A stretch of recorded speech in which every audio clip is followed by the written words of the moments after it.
it's the OBS or the computer. Sometimes the multi-stream's been jacking up, but I think streaming across everything's been good. But we're gonna have to keep an eye on it, make sure it doesn't lag out. If it does, we'll have to just go straight to Twitch. Okay. And only Twitch. But our audio is currently being taken, but not our video, so we can just discuss whatever we wish right now. This is like the preamble time. The show before the show. Hello, everybody. It's me, Thomas. Don't do it's the fucking, oh man, it's the cold open. You don't do the intro before the cold. You're right. You ruined the format. Oh God, I've become the You know next what I love Harris. about air flights? When the hostess fall on top of you and spill the orange juice on you. You mean the olive oil? Yeah, olive oil. And you go, oh man, how do I get all this olive oil on me? You know what really picks stuff up well? Baby powder. Hey hostess, grab me some baby powder and put all that shit right on top of my chest right now. And then it doesn't work because baby powder doesn't help pick up olive oil and you're just a sticky, powdery mess. Were you flying Delta? Was with Delta Airlines. We framed you for murder. Why did you do this? Because we're Delta Airlines.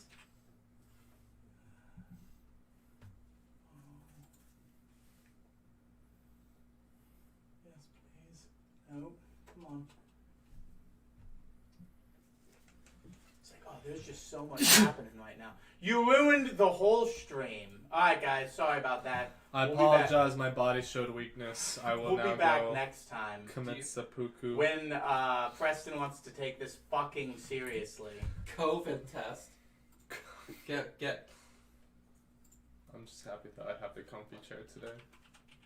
You're welcome, bud. How are Fuck you you. enjoying it? I've always wanted this chair. If I'm not You never gave mistaken, me didn't this you chair. guys openly say that Yeah. you would be switching it back and forth? Yeah, we did, didn't we? We did. I gotta fucking kick Marnie. Whoops. Last night, she tried, dude, she curls up in it and falls asleep or just gets lost in the fireplace. It's beautiful. Ooh, speaking of, can you flip the switch on put your finger on the glass on the top right portion and just slide it upwards. This? If you just literally, oh God, don't make me show you. No, I get it. Please just do it. I get it. Yes. I just kicked the audio sick and we got a pop, so. God fucking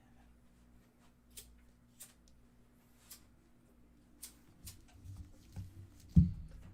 Finger popping each other's assholes. I gotta retest the audio.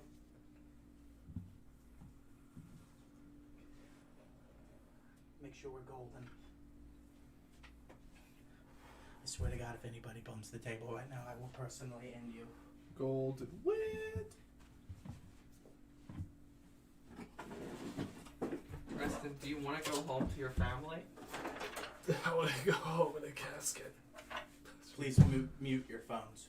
Yes. Obrigado, gozaimasu.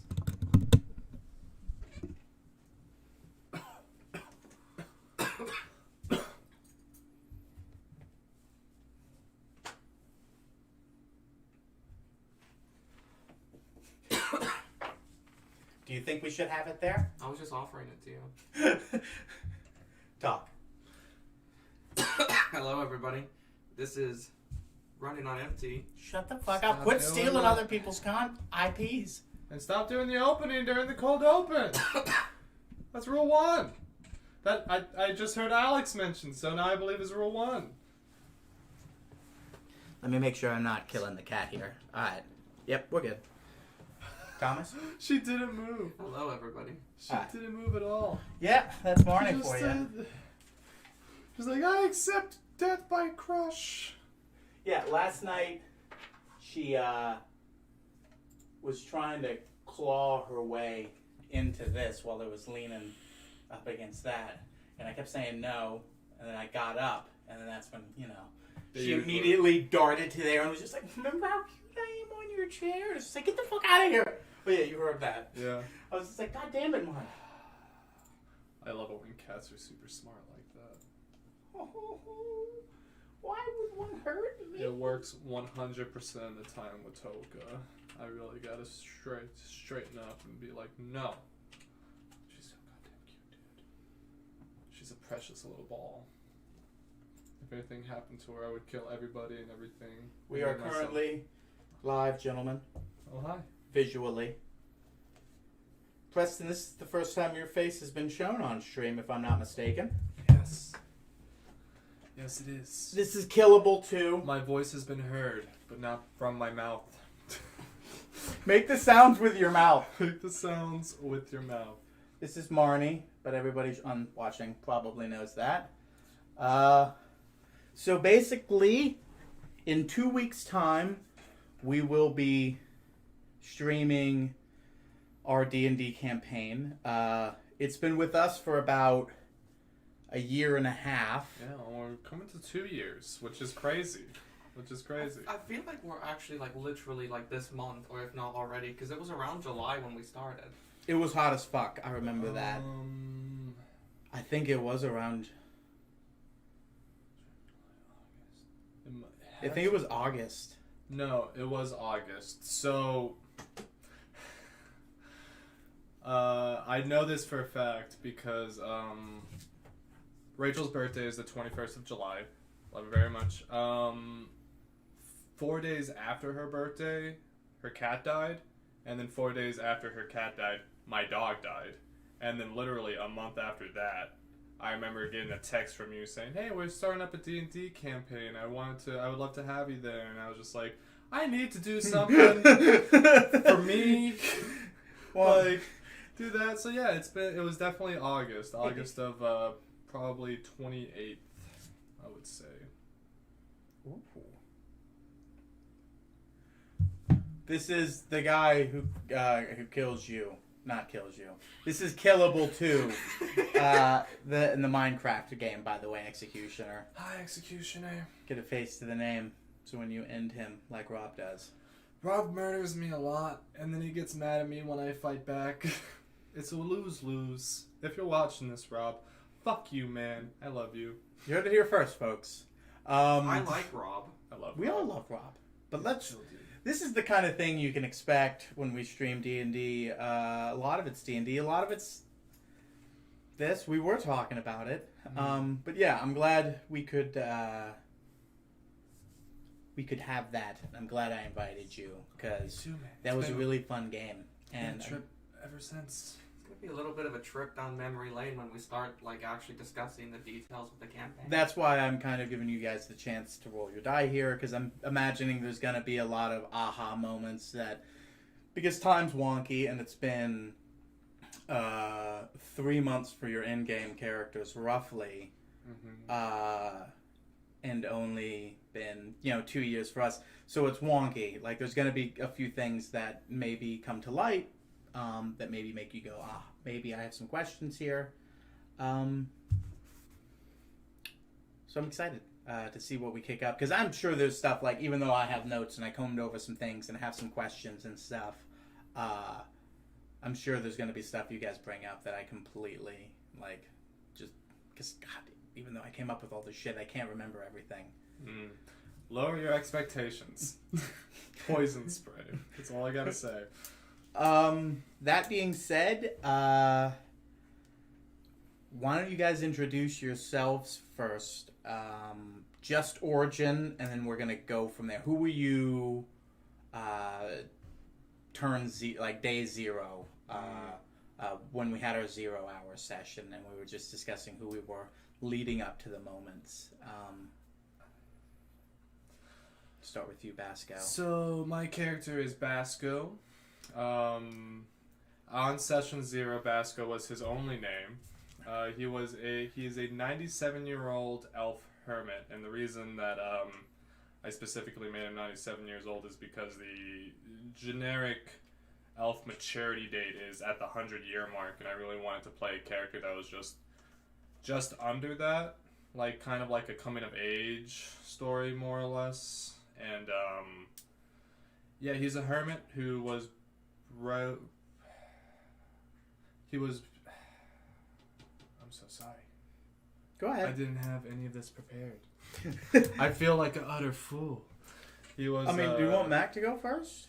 No, I got this. Okay. I got this. So he grew up in the lands that I passionately named Glamgar, not completely original. Yeah, he was just like, hey, can you make... I had named everything Glamgar, and I was just like, yeah, all right. By the way, that fits your, like, naming convention perfectly, which I love. It was just a random name. If I Remind me, tell me the names of your father, your mother, and your dead brother. Bergelmir, Besla, and Barkley. I'm a big fan of alliteration. It is my favorite writing tool because it's I love the funniest. superhero names. I love superhero names, and you know that'll all fit. That and onomatopoeias. That's a fun one to say. Remember the orcs in our first campaign? Snork, Mork, Gork, Snork, and Orc. Snork, Bork, Cork, Gork, and Orc. Yeah. Orc the Orc. Don't worry. I was just like, your Orc name's was Orc the Orc? Yeah, dude. Never heard of agriculture. Orc the Orc. Oh, I love naming conventions. I love that.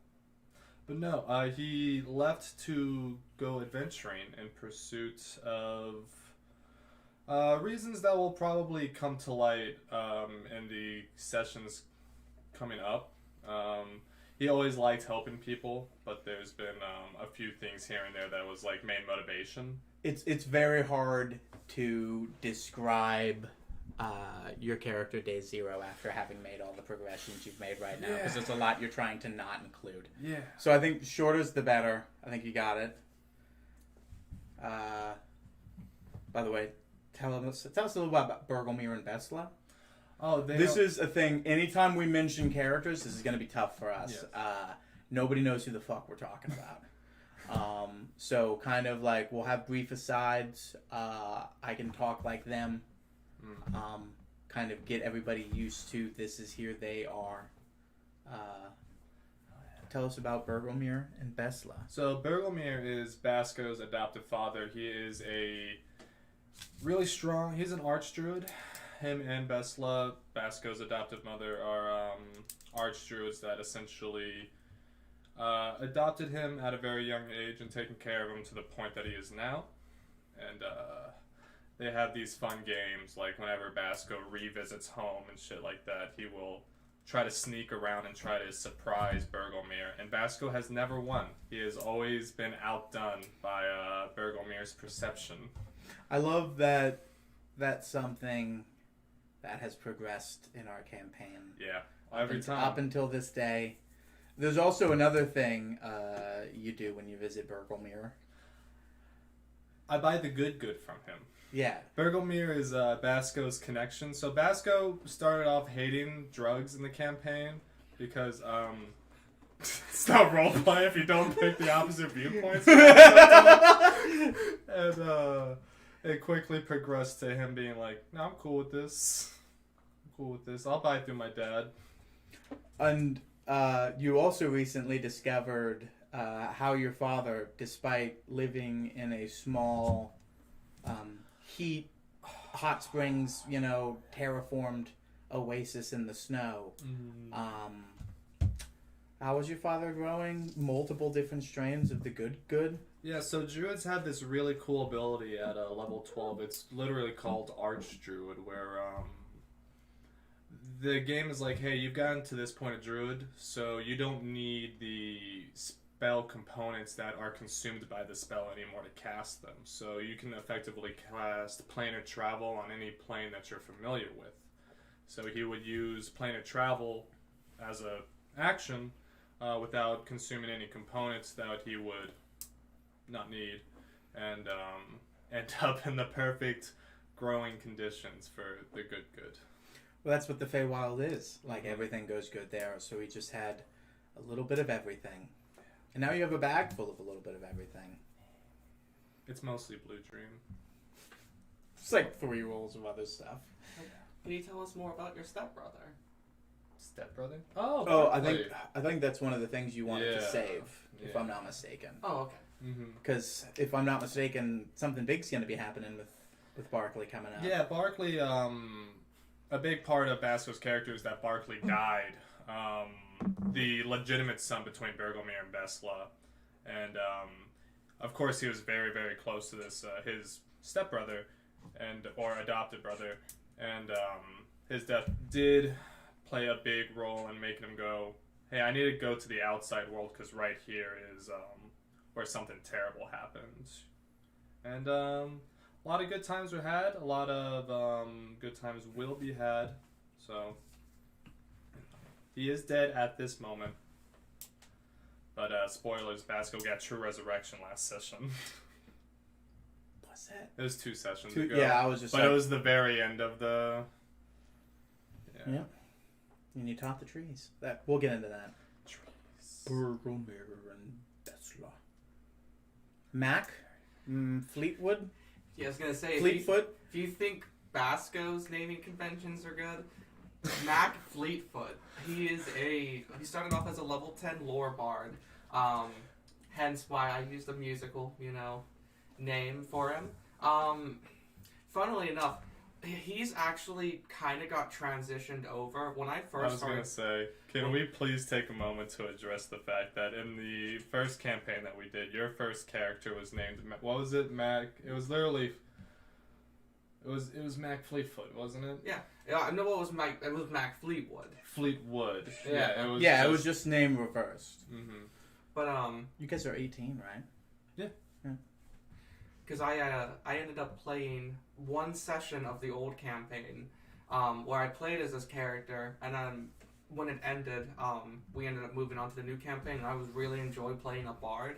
So I was like, yeah, I'll just make a couple of changes with him and make him a halfling.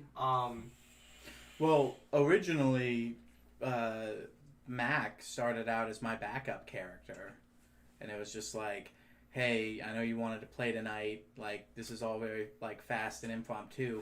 I have this thing, just, like, set up here if you want to have something quick to jump into. It proved useful to have because we had a player death really early on into that campaign. Always have a backup character. Just make one, like, and keep it leveled up to your character. We all have paladins ready to go. If we ever party wipe, it's just gonna be 3 paladins. Call it the Amen. We all made a paladin backups without talking about it. No, the Amen will be your game. It'll be me and Preston as paladins, and it'll be Josh as a cleric. We discussed this.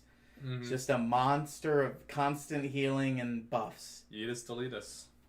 Eat us, delete us. Cannot wait to write that campaign, because I'm gonna make Alex and Preston have good adventures, and then I'm gonna make Josh's character just I'm gonna give him all of the torture I can possibly come up with. Dark Soul times. Exactly. Me and Yeetus and Deletus are over in Cuphead. We're at the turn, and he's just like, oh no, what have I done? Sephiroth music just starts playing. Stop doing it. I can't. It's contractually obligated. So tell us more about your rural beginnings as Mac Fleetwood in this campaign. So Mac grew up in a farming community near the capital of capital cities, but he was the capital of the Halflings. He grew up in a farming community called Urbis Grava, which kind of is the entire area, if I'm not mistaken. No, you're thinking of the Grove. That's right. Yes. What is it? Grove Stand or Grove Stead? Sorry. I'm pretty sure it's Grove Stand. Yeah, I think it's Grove Stand. I'm sorry, I've been heavy into a lore dump for them. So my brain is all over the place. Yeah, Grove Stand. Urbis Graba is the capital of Grove Stand. You're just outside of Urbis Graba, so much that you can see it in the distance, but you technically grew up in Grove Stand. I had Mac's whole thing was he actually took after his father. And became a bard, and he started off in Grove Stand when he was, just starting off as an adventurous. He became a folk hero. He focused a lot on healing magic, supporting, people who lived in that community, effectively kind of being the town doctor almost, in a town that doesn't normally have doctors, where you'd have to go to the capital city for it. And then after his education at the Lord Bard College, he kind of just started traveling, parts of the country, going to different areas, just being a bard. He was a lot stronger than a lot of them because of his rural upbringing. Knew a couple of damage spells. What do I do? We're gonna talk about Tell us about your mother. yeah. Tell us about Mac's anatomy. Oh, the fact that Mac canonically has the largest penis because of a constitution roll that you guys made at the beginning of the campaign. Mm-hmm. I had everybody make a series of rolls. Some of them had things to do much later in the campaign. Some of them haven't even come up yet. But one of them was a constitution roll that they just didn't know what it was for. But eventually, one of them asked their cock size. And I had that information for them. And they were like, I find that's weird that you made that decision for me. And then I said, nope, you roll the Constitution roll at the beginning of the campaign. And you don't get to fucking choose your cock size. What are you, fucking crazy? Yeah. You don't get to do that in real life. Why Yeah. would your character get to? Because you all chose your height, and that's why you're all slightly taller than average. We're all very tall for our Very race handsome. and very handsome Yeah. for our race. It's just like the first thing you notice about me is I'm a handsome halfling, slightly tall. It's just like, yeah, we get it. We're all highly fuckable. That's what we're here. Bork wants to talk to pretty lady. Yeah, exactly. Yeah. That being said, tell us about your mother. By the way, what's your mother's name? Kathleen, Kathleen. yes. And So Mac's dad had died when Mac was young. Mac's 38 years of age, and his dad passed away when he was 8. So Mac's actually mostly just been raised by his mother in Grove Stand. your mother in the school, basically. Yeah. You kind of just did a lot of book learning. I was gonna say Mac kind of got into the school simply on the fact that he was the son of Mac Fleetfoot Sr., who kind of was one of the best bards throughout the land prior to his untimely death. He was also part of something you didn't realize, part of a secret society, which is why the superintendent, which is we've never talked about this, but like, didn't you think it was weird that you knew the superintendent, like, of the fucking Bard College? Just thought I was good at being a bard. It's like, no, he had a good reason in watching your upbringing. Anything else you want to do before we get into overall world stuff? Well, should we talk about Korvac? I was kind of waiting for... I mean, you guys can give me your outside looking in on Korvac. Let Korvac handle most of Korvac. We'll do that next time he's here. Korvac's a sweet and innocent boy. He kills the most out of everybody. Korvac and Basco are dating. But he's also the hero, like, of every battle. It's like, sure, he kills a lot, but, like, god damn...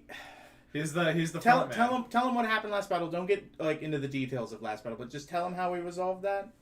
So he has a cursed item that has a benefit to him where he can basically transmute his own life force into an attack that, increases the damage on it, and he pushed all of his remaining health points into this attack and killed the bad guy we were fighting. And to be honest with you, if it wasn't for the fact that he did that, we may not have won that battle. Like, Basco was down. I was very quickly running out of things I could reliably hit him with. Like, Korvac, pulled the ace on that one, as he often does in a lot of fights. I used a 6th, 7th, 8th, and 9th level heal. That's over 400 total points of healing. And If I'm not mistaken, didn't you also pop off a heal, Mac? You don't have the heal. You have the heal spell? Not heal, but you popped off a... Mask Cure Wounds or yeah. something? Yeah. But yeah. And Mac was still the only one left standing. Yeah. He's still standing. Alright, we gotta stop before we get sued. Now... It's all part of royalty-free. Transformative copyright law. Only if we take a little bit. We can just sample. So... stop me at any point. I'm just gonna go over world stuff. The world is currently called Pangier. It was initially viewed as a flat disc world, almost like perspective, where there's an outer mountain range, and that's pretty much it. Once you hit the mountain range, it's just mountain range, mountain range, mountain range, hazards, and then nothingness. So pretty much society hadn't really gone past it. There is several large city-states, no unique world government. There's a centralized largest city called Bismuth. Now, that city likes to think it's the capital of the world due to size. No, it's getting better. It is getting better, but at the same time, when you're the centrally located largest city, it is really, really tough.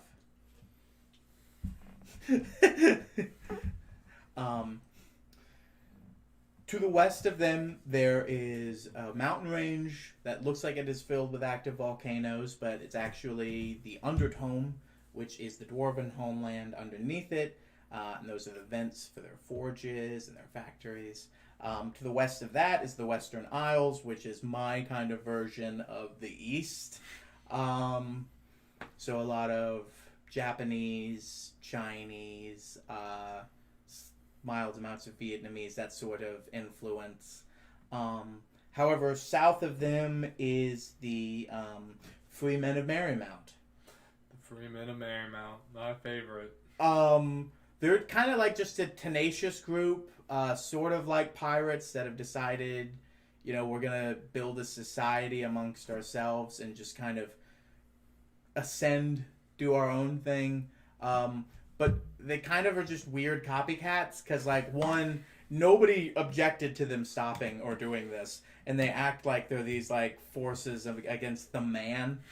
But really, everybody's like, yeah, it's fine, dude. We needed the space, and nobody wants that island. You can have it. And they're like, yeah, Free Men of Marymount. Also, there is very much a society of pirates already, and they kind of are constantly feuding against them, but it's really hard because the first one is a well-founded, has a richer history and more people. We'll swing around to that. This is horrible. You can't see it, but I'm going to do this anyways as if you can. It's very detailed. Can we get a camera zoom right there? Yeah, we'll edit this in afterwards. We'll enhance the zoom. We'll work it in post. Don't worry. Watch this whole stream again. Like it twice with your separate account. And then slam the bell. Basically, this southern portion of this mountain range is flooded with a sea that links to a giant saltwater sea in the mainland that is kind of the southeasternmost limit. And they're connected by this horrible sloshing white water river sort of sea between these mountain ranges. Great audio. That's perfect audio. And then north of that is kind of like a canal, lazy river sort of experience that boats can go through, but they have to go through slower because it's Skinner and Verlin, yeah. But the badass pirates, those are the guys that use, the Sharp Sea. Well, the badass pirates now use ships that... We'll get there. Armadram is the city of pirates. Basically, a bunch of people started discovering a long time ago that there be riches in the Shattered Sea. There be magic item. There be power. There be things to won. Large amounts of crews went out individually. Some of the... Preston's like, hey, some of this stuff hasn't been told to us yet. Yeah. It was essentially, hey, everybody, get a crew, get to hopping, get to going. The Shattered Sea's a fucked up place. Storms come out of nowhere. Monsters come out of nowhere. Sometimes you are caught in a time loop. Sometimes it's fucking crazy. A lot of ships and vessels were destroyed, and in the wreckages of those ships, they built a city. And in honor of the captains of those ships, who decided to come together and make a fleet rather than individual ships, each one of those ships it makes the foundation of the city is another captainhood. And then from there, they have a conglomerate.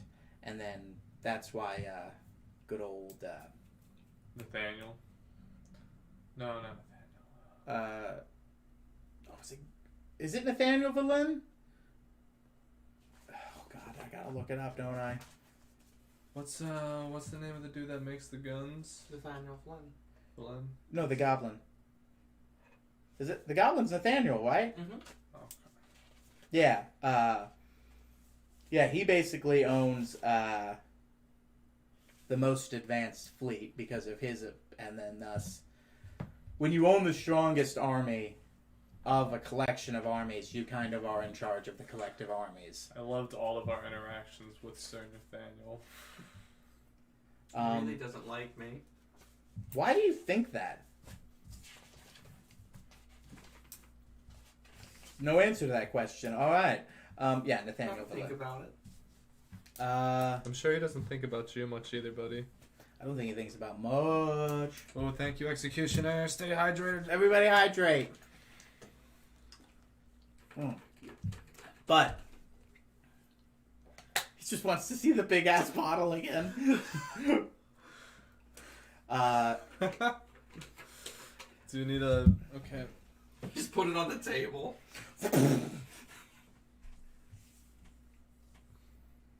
Are you proud of yourself? It was requested. He spent channel points. He gets a second or two of it. You can't just give this shit away for free. You absolutely can. That's what Twitch is. Hold on, let me re-up on the host raffles real fast. Thank you. For what? That was what Executioner posted in the chat. Oh. Sorry, my bad.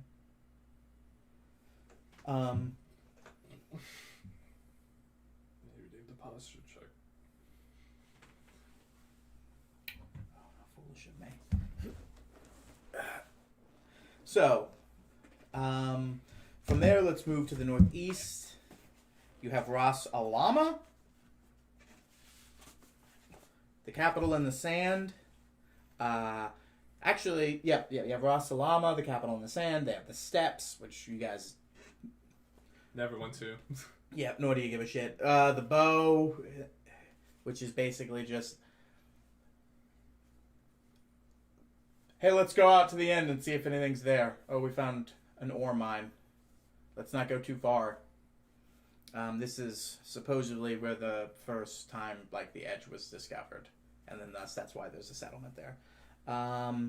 You have Therowen, which is the region of most nature things. You have the druids, you have the elves. It's where some bugbears, Thorbolgs, that's where they kind of do their roaming. The city of Therowyl is the city of elves. But because it sits at the Evertree, because it's a D&D universe, it's got to have an Evertree. The font of druidic magic. Big tree. Big fucking big fucking tree. Nice tree. Like casting everlasting shade over a city big. Like big fucking tree. Because the druids also have equal claim to it as much as the elves. There's a druid half of the city, there's an elven half of the city, and the overseer of the city has to be an elven druid. It's the only way to be fair. That way it's not an elf, it's not a druid. You know, he's not one thing before the other. Glamgar, which is pretty much just a frozen hellscape that I had to shoehorn in because you said you wanted ice stuff. Only 2 people live in there. That didn't used to be the case. There's, I forgot, we have to the southwest of Bismuth, we have the Spire. It's basically the Wizards College, all of them.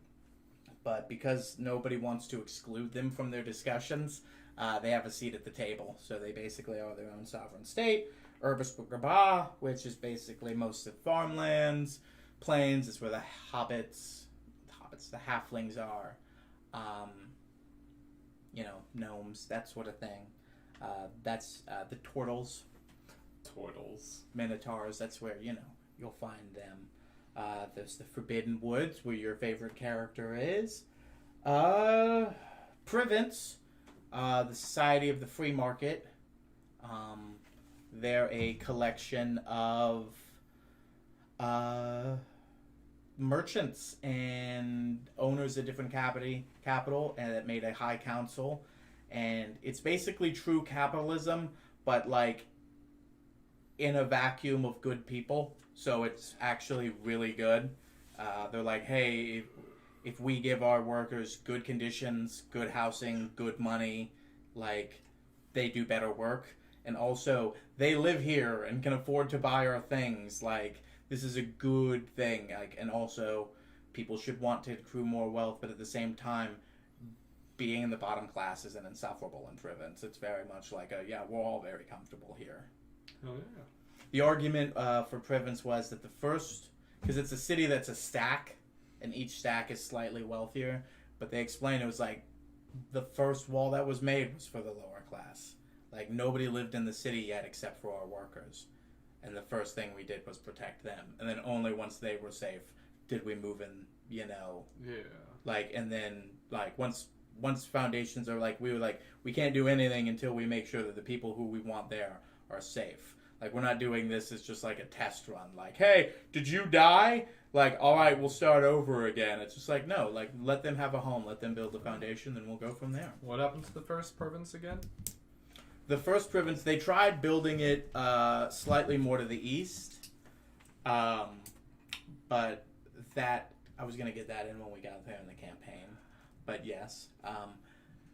They were trying to build one slightly more to the east, overlooking a plateau. But the earth collapsed under the weight. No people were living there. It was literally just a construction attempt at that point, but those workers obviously died because they didn't realize the earth underneath it was hollow, because that's where the drow lived. Yeah. So the first experience the drow had was basically a giant construct crushing their capital, wiping out large chunks of the population. No one really knows because nobody's discussed it with them, because their immediate response was, this is an attack, clearly. So they launched an attack, wiped out the construction workers. Priven sent some people in as like, hey, you can't do that to our people. Then realized these aren't just some cave people. These are... Yeah, a whole society. Yeah, and then they were like, all right, so let's just agree not to fuck with that area anymore. But the drow exists there as well. Oh, I gotta talk like Bob Ross? You're a fucking asshole. Alright, so for the next 5 minutes, tell me your perspective. So I don't have to talk like Bob Ross. I'm just kidding. So I think it's about time now we talk about the campaign. Now, day one, we discussed, well, what was it called?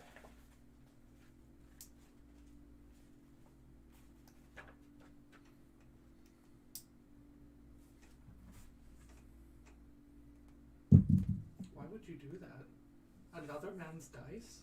That's right, it was the consortium at the beginning, the very first thing. Yeah, it was like a meeting to see the Paragons. Basically, in this universe, there's a... Thanks for making me do it right when I wanted to discuss the campaign. Now I gotta talk like Bob Ross. We have enough channel points to keep this going the whole stream. Thanks For the man. rest of the... Appreciate it. So, essentially, there were these guys called the Paragons, and they were like the first adventuring group. They put it together. I have their names here. That probably makes sense that we go over them. They're a key point in this campaign. Thomas, can you name them all off memory? Marty Kev. It's one. Yeah, speak up. Trying to think, Preston. See. Put pressure on me. Alright, one. The main one I think about. He's an important one. He sure is. Isilith. Isilith. Well, that's two. Who's your barbarian friend? Graph. Graph, yes. Nesmith. Okay. Nesbit. Nesbit. No, sorry, it is Nesmit. Nesmith. That's four. I think it Regina, started as Nesbit, and then we just stopped saying it, and now it's Nesmit. There's no Reginald way to find out. and Regina. Okay, that's 6. I'm missing 2. Who was the sorcerer? I don't know. Tybalt. Tybalt. You got them all. You got Graf, Reginald, Regina, Nesbit, Isilith, Tybalt, and Mordecai. I think Tybalt's the only one. Tybalt, Regina, and Reginald are the only people, are the only Paragon members who our party has not interacted with at all. I mean, I don't know about. You've scryed on both of them. I have scryed on both of them, but that was only Both one time of them. each.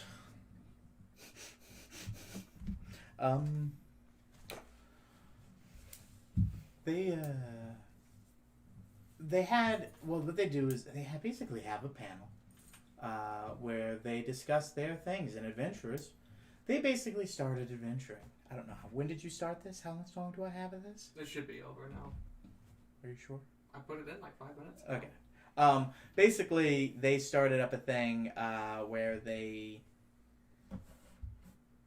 all had super fans. Everybody wanted to adventure, not because adventuring was adventuring, but because they did it. And then I was like, hey, that's a thing I want to try. I want to be cool like them. They started it. They made it cool. That's why people want to pick their brain. So there was a consortium. Every year they gather. They answer everybody's questions. They don't really adventure very hard anymore because they pretty much handled everything in the world. There were great conflicts. There were things that they killed. But the world's pretty chill. They pretty much, all of the important people in the world told them to stand down. That way the smaller people felt accomplished, felt like they could do everything. But it was usually just like a group of gnolls, maybe 1 or 2 bandits. There's not like, this is not a universe where liches exist. Dragons existed as a legend and a fairy tale to these people. Giants existed only in stories. There's the joke that the Goliaths are their descendants. By the way, the Fingers, that's another location. That's where the wild folks are, the Goliaths. They don't really have a locked down tribe. Like main hub, I should say. Not yet. Not Josh yet. hasn't militarized them yet. He will. Josh is a Goliath barbarian fighter hybrid werewolf monster. It's beautiful. All that being said, they seemed really bored and upset and more aggravated at each other's company and the fact that they were forced to consult with people that they kind of viewed as lesser than them. And we're like, hey, these talks are really boring. We're really not doing anything we want to do. We're only doing what people kind of expect of us. And we aren't true to ourselves and we don't like this. And they seemed to hand things really negative. And things got sour and things got very toxic very fast. So much so that everybody was like, hey, let's call it off before we go at each other's throats in front of thousands of our fans. That night, though, or in fact, just moments later, all of your memories kind of seemed to fade, and you awoke to Mardeketh, who is their Paragon wizard, said that he had means to which you didn't understand at the time, but now you kind of do. I don't know if anybody's reflected on that yet, when he said that you guys were going to be important and he didn't know why. Just something he saw in you. His magical eyes could kind of let him see like the curator and see that you guys were going to affect destiny, affect change. The webs of fate and the normal timelines would divulge around you, and thus you had the powers to change things. And thus, if the Paragons ever turned evil, which he, despite, kind of thought, hey, we're kind of at each other's throats, and if one of us turns against each other, who knows what that's going to lead into. And he knew, from an inward perspective looking in, it's always going to just kind of be at each other's throats. So the best thing to do is have an outside perspective, which was you guys, his backup plan. He urged and begged you all to get stronger and better, and go out there and keep an eye on him. It's weird to think that out of everything that's occurred in our campaign, Mardeketh was the one that set the chess pieces in motion. Because when I think about it, it's the curator, really, in my mind, that kind of set the chess pieces in place. It's weird that Mardeketh was kind of a happenstance, almost. You think the curator set everything in motion? No, it was absolutely Marduketh. Well, he was kind of like the tipping off point, but after that No, the point, curator's first appearance was only to be like, hey, you guys are going the wrong way. I mean, we'll get to that, but I just, Yeah. it's one of those things, I'm like, if he saw that destiny within us, it's strange that he was the one that kind of tipped that over, if that makes sense. It's just, irony in my mind. No, that makes sense. I get you. Hold on, I'm gonna run an ad, and everybody take a breather, get some agua. I've been holding in a fart for 5 minutes. That's not how this works.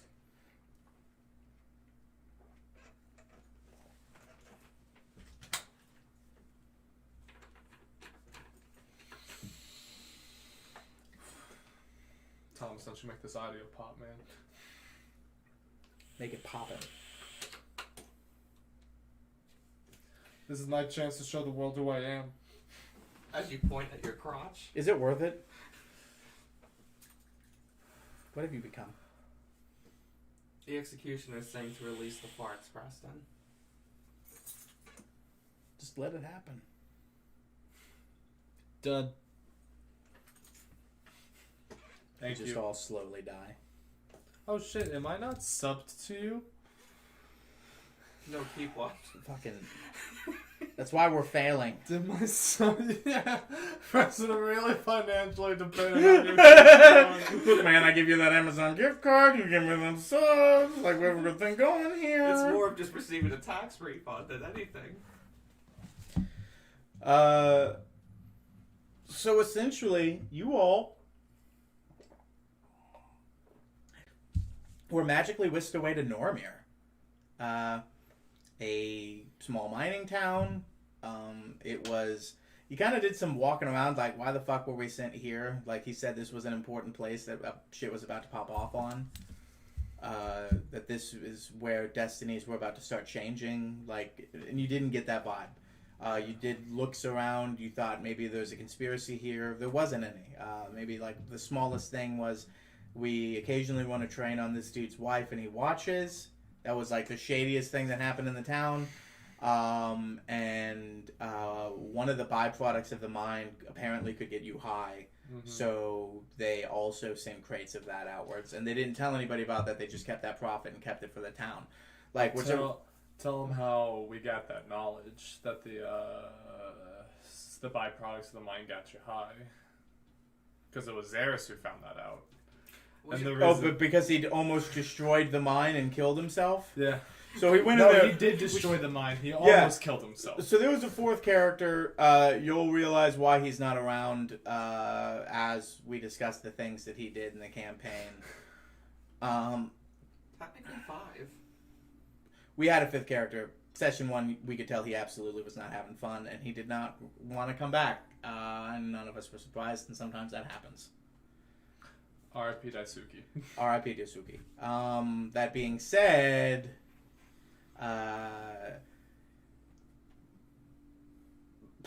Barris the Warlock thought that the best way to handle the situation was to go into the mine, the town's source of life, income, the entire reason the town exists, and just destroy it until someone answered his questions. Caused a mine collapse that almost killed him. He very luckily didn't die. He would have died had one of the foremen not gone looking for him specifically, which I don't think he realizes how fucking lucky. And that's one of those things. He thought it was me kind of giving him a pass, I think. And it was really just like, dude, you don't understand. I want to kill your character, but at the same time, I can't just look at you and say your character's dead. Like, I have to. I have to the dice. I have to include the die because separate me from it. That way, I can't just be like, hey, let's ruin this friendship. But like, oh my god. He also then didn't understand why the town got mad at him, and then also for the next couple of weeks, magical items were more expensive because that was the mine where most of spell components and diamonds and things came from. So there were real world repercussions for that, but there was pretty much just, that was his concept contribution. Like, hey, we're slowly figuring this out together, all of us. But The real player character is asleep under the table. Marnie. Oh, looking at me, time to be extra cute. Yeah. Yeah, that was good. You guys met Cracklin there? Cracklin. One of That the- piece of shit. His mom, Bolita, Bolita. who was a different race, but you realize kept getting reincarnated, so she came back as a different person. Yeah. Also, it was kind of more an adoptive thing. Yeah, her, when we originally saw her, she was a Fearbolg, and I was like, I know Fearbolg druids. She's probably friendly. The first time we met Cracklin, session 1, I tried my very best to perform the spell Gios and make him attempt to suck his own dick, in effect, because in my mind, Gios works like this. If you, you're given a command, and if you don't do that command, you take a bunch of psychic damage. In my mind, hey, suck your own dick is such a balls crazy command that your initial thought will be, what the fuck? Absolutely not. And then bam, psychic damage. But I never could get that combo to work. And then we found out it's a minute long to cast, so it's useless in a combat scenario. Yep. Yeah. Basically, him and a goblin, Knoll, hobgoblin army attacked the town, and they were very much surprised that 3. Remember, you guys were all level 10, but at the same time, you kind of were like the boring parts of like animes where it's just like, hey, I've basically only ever done filler episodes, but I've done enough to get to level 10. Like, you need any work that needs doing? Maybe some bats I can kill? Like, this was your first, like, oh shit, like, I really had to use, not 100%, but like, of my power. Like, this was combat. Mm-hmm. And they were kind of like, hey, what the fuck's going on? Like, this wasn't supposed to be here. And there was a storm in the distance. Yeah, and we spent a lot of time investigating that storm. You almost chased it. You got a gift? That's right. On the it was the night when we were in the first night when we were. After you teleported there, you guys woke up the next morning, and someone had been told that you was like, yeah, you guys were just delivered. Like, not delivered. He's like, you guys walked in here. You can go ahead and make an insight roll on that now if you want. Yeah. From a long time ago. 23. Yeah, they had modified memory. They had their memory modified. That's why it seemed like... Oh, shit. They were like, yeah, you guys just came in here. You were in a room. You guys said you were traveling merchants. I remember interrogating that poor Yeah, poor 'cause you were like- hostess. You're like, why don't you... Like, how did we get here? Mm-hmm. No, Marduketh just put everybody to sleep. And then modified everybody's memory to that you guys just came in at night and were just traveling merchants. I remember really leaning into interrogating this person because, like you said, where I was just like, there's no way. You have to have some information of how we got here. And then I rolled a really good insight, and you're like, no, she's telling the truth. And I was like, all right, there's something bigger going on Yeah, if this is the case. Yeah, exactly. You know? You got a gift? Did we do that? Oh, yeah. What it was? It was a dancing sword that was addressed specifically to me. And keep in mind, no one would have known you were there, and you were magically teleported there that night. If I'm not mistaken, the dancing sword almost wanted to be attuned to me. As soon as it touched you, there was a prick of blood, and you were automatically attuned to it. So yeah, I had no idea where this dancing sword came from. And it kind of been a mainstay of the campaign for quite a long time. You did some exploring there. They basically were like, hey, after you killed everybody, they were like, hey, you want to do some exploring? We'll pay you. There's clearly some shit going on because you guys had done a walk and discovered what you thought were dragons, but were dinosaurs. Something they didn't know was out there because they didn't explore out that far. Something you weren't supposed to discover that early because you were supposed to stay in the town that night. But you were like, hey, there's dinosaurs out there. And they're like, if you can find us other cool shit, like, we'll pay you for it. You found a temple where you found some skeletons, an old creepy door, a destroyed iron golem. A ring. A ring that Matt currently still wears with runes on it that you don't understand, but are repeated throughout the vaults you keep discovering. I actually wear it as a ring around my neck because I'm a very uncreative individual. And I was like, a ring? I gotta wear it around my neck. I'm a halfling. And then you guys progressed further down south after reporting back. You went to River Run. The staff from Bolida that you had acquired was actually a cursed weapon and had a fraction of her soul in it, and she basically tried to mentally corrupt whoever attuned to it. Yep. And me, Basco, saw a cool staff that did tricks, so he wanted it. You guys roughly beat the shit out of him, opted in saving him, not killing this him. Close. This close to being done. That point, Oban, the mayor of the town, was like, please leave my town. Yep. You guys are cool. You guys did a lot of things in the other town, but, like, motherfuckers got dinosaurs. By the way, dinosaurs didn't exist. Like, they didn't know dinosaurs were a thing. That was... We gotta tell them what we named the dinosaurs. We skipped That's over right. that. What did you call the Brontosaurus? The Brontosaurus is Long Necky Boy. And Thomas, what did the T-Rex end up get called? Godzilla. And what did the Triceratops end up getting called? We named the Triceratops the Mayor. Why? Because the Mayor's a horny dude. And the Triceratops was horny. He wanted to fuck Mac.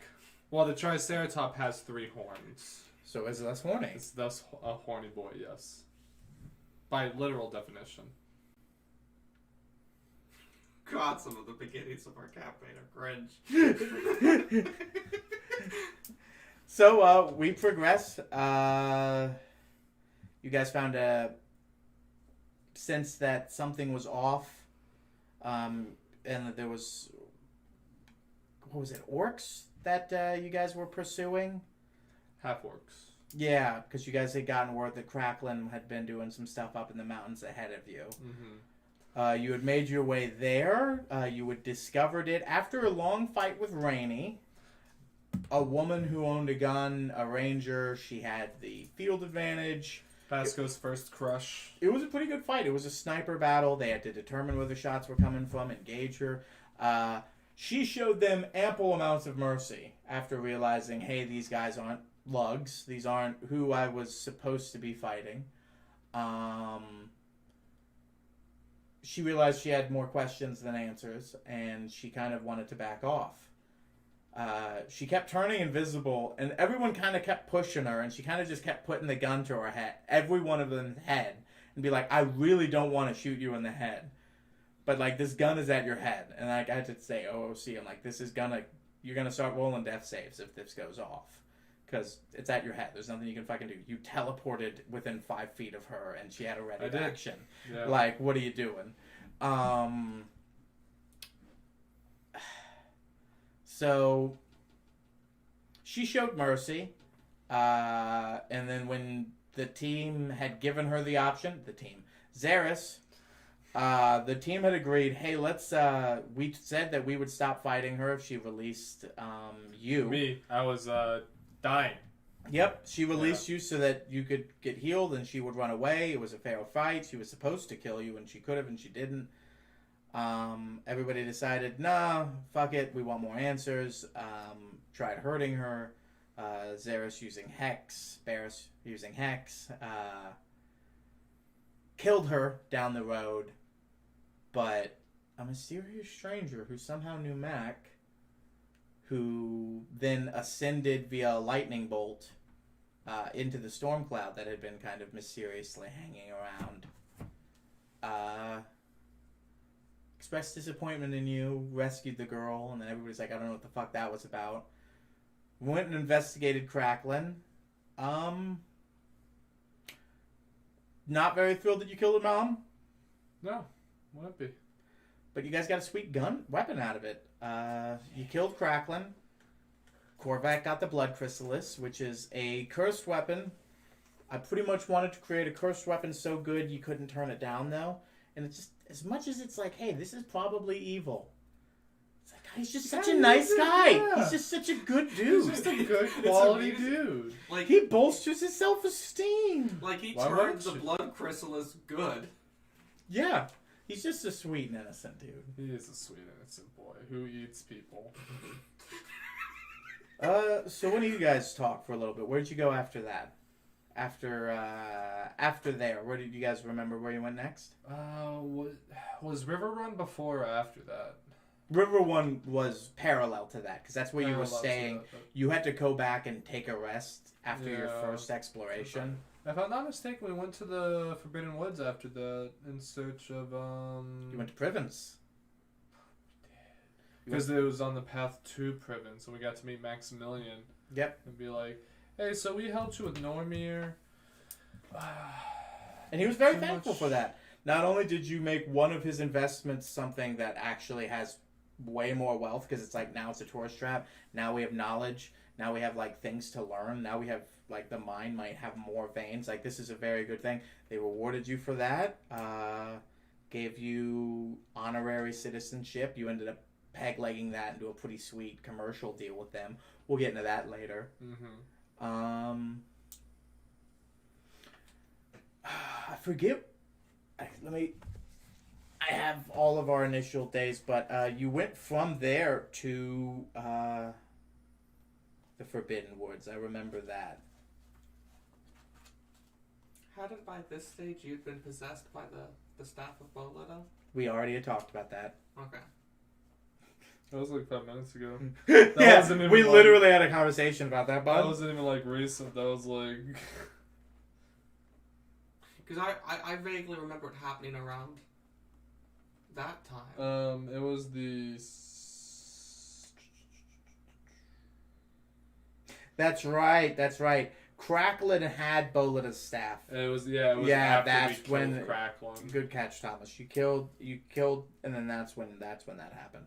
You were having your final rest. And I that's remember we when had Oban like a asked you little to leave. sandwich going on of 2 walls that was like, hey, we're gonna attack these group of people here, and to cut them off from getting reinforcements, we're just gonna cut off their point here with 2 walls that deal a lot of damage to anybody who dares pass through them. Yeah.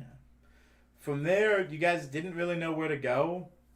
And you were like, "Hey, my mom has a house." Yeah, we just walked around. I remember I helped her cook her meal the first time we. Oh, there's way more before we get to his mom's house, because we had to get there because none of you could teleport yet or do any cool guy stuff. That's right. One of the things you got from Viscount was a wagon. You guys negotiated for a wagon that is currently being held in fucking. held in Grovestand for you by the locals. Our horses, we gotta go back. No, those aren't yours anymore. What are they gonna do? Just leave 2 perfectly good horses in the stable, knowing you never are gonna come back for them? Mm-hmm. No, those are on the field working now. Yeah, you went into the Wildwood, fought a bunch of giant snakes. You guys vivisected a snake, one with the Bedclistrus and absorbed its life. The other one you pushed blood into and made it explode. Korvac was a monster with it. And then you met Brian. your favorite character in the world. About halfway into the Forbidden Woods, there is an inn on the main road inside of it that's run by a giant ape, a talking giant ape, An awakened. awakened talking giant ape named Brian. You don't have to say You don't talking have to when it's say- awakened. Yeah. You'll have to talk when awakened.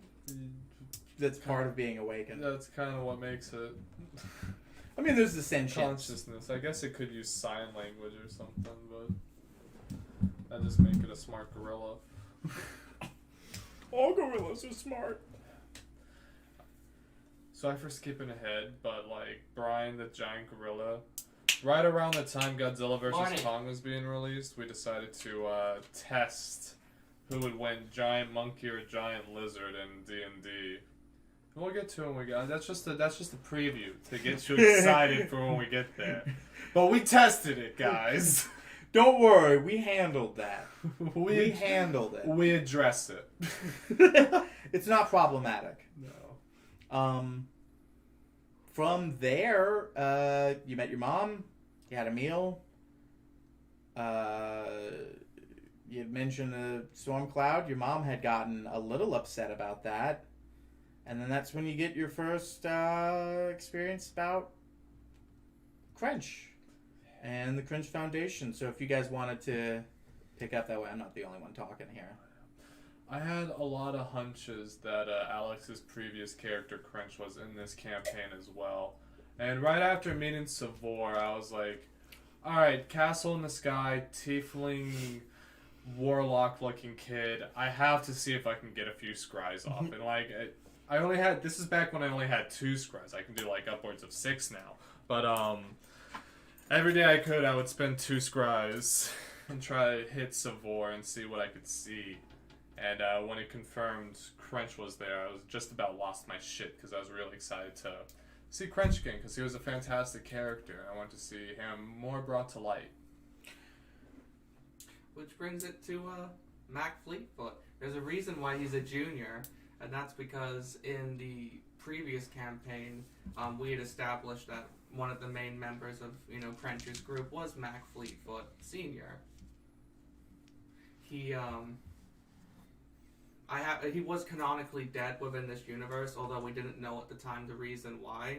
We just knew that, at least Mac's mom knew that Mac Senior had died fighting with Crench, and that's the reason why Mac... Not with, as in, like, against him, but side by side, like, in As battle. brothers. Exactly, as 2 brothers. 2 brothers. It's called 2 brothers. 2 brothers. And that's why your mother has kind of inherent hang-ups on not only you adventuring, but adventuring specifically with Crench, because to her, Crench is the man that killed her husband. Yeah.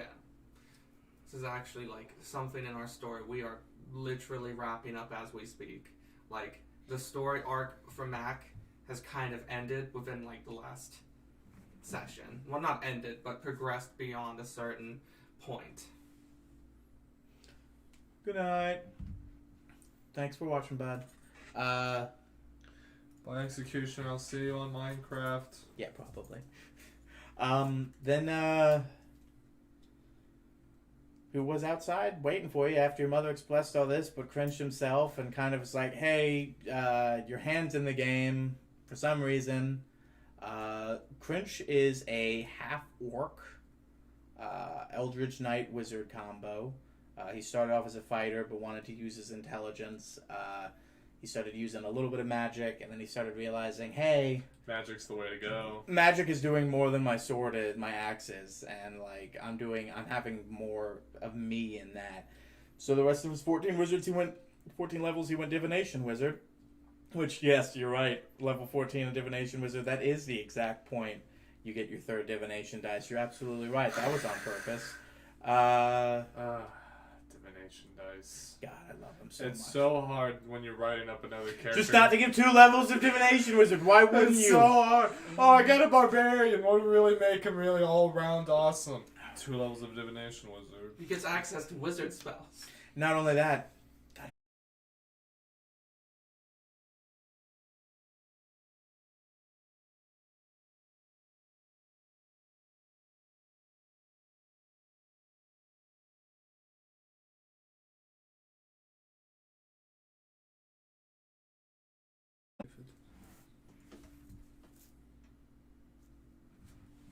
Dab on latency. it's gonna be a second before it's like back on this though.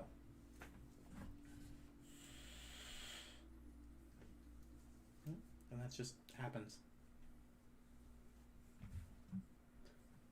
It's great. Spectrum is fantastic. While we wait for this to fix It's itself, do you guys want to hear about my feelings towards Green Goblin in the Marvel Cinematic Universe? He's green. Willem Dafoe. Go ahead. I like him. Me too. I'm always a fan of Willem Dafoe. But as I know, I'm Willem to friend. Only in certain Welcome movies. to Gentleman.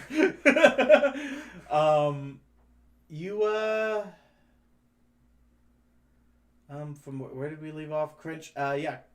Basically, when I was first playing as Crench, he started off with the mindset of, hey, wouldn't it be great if I ascended to godhood?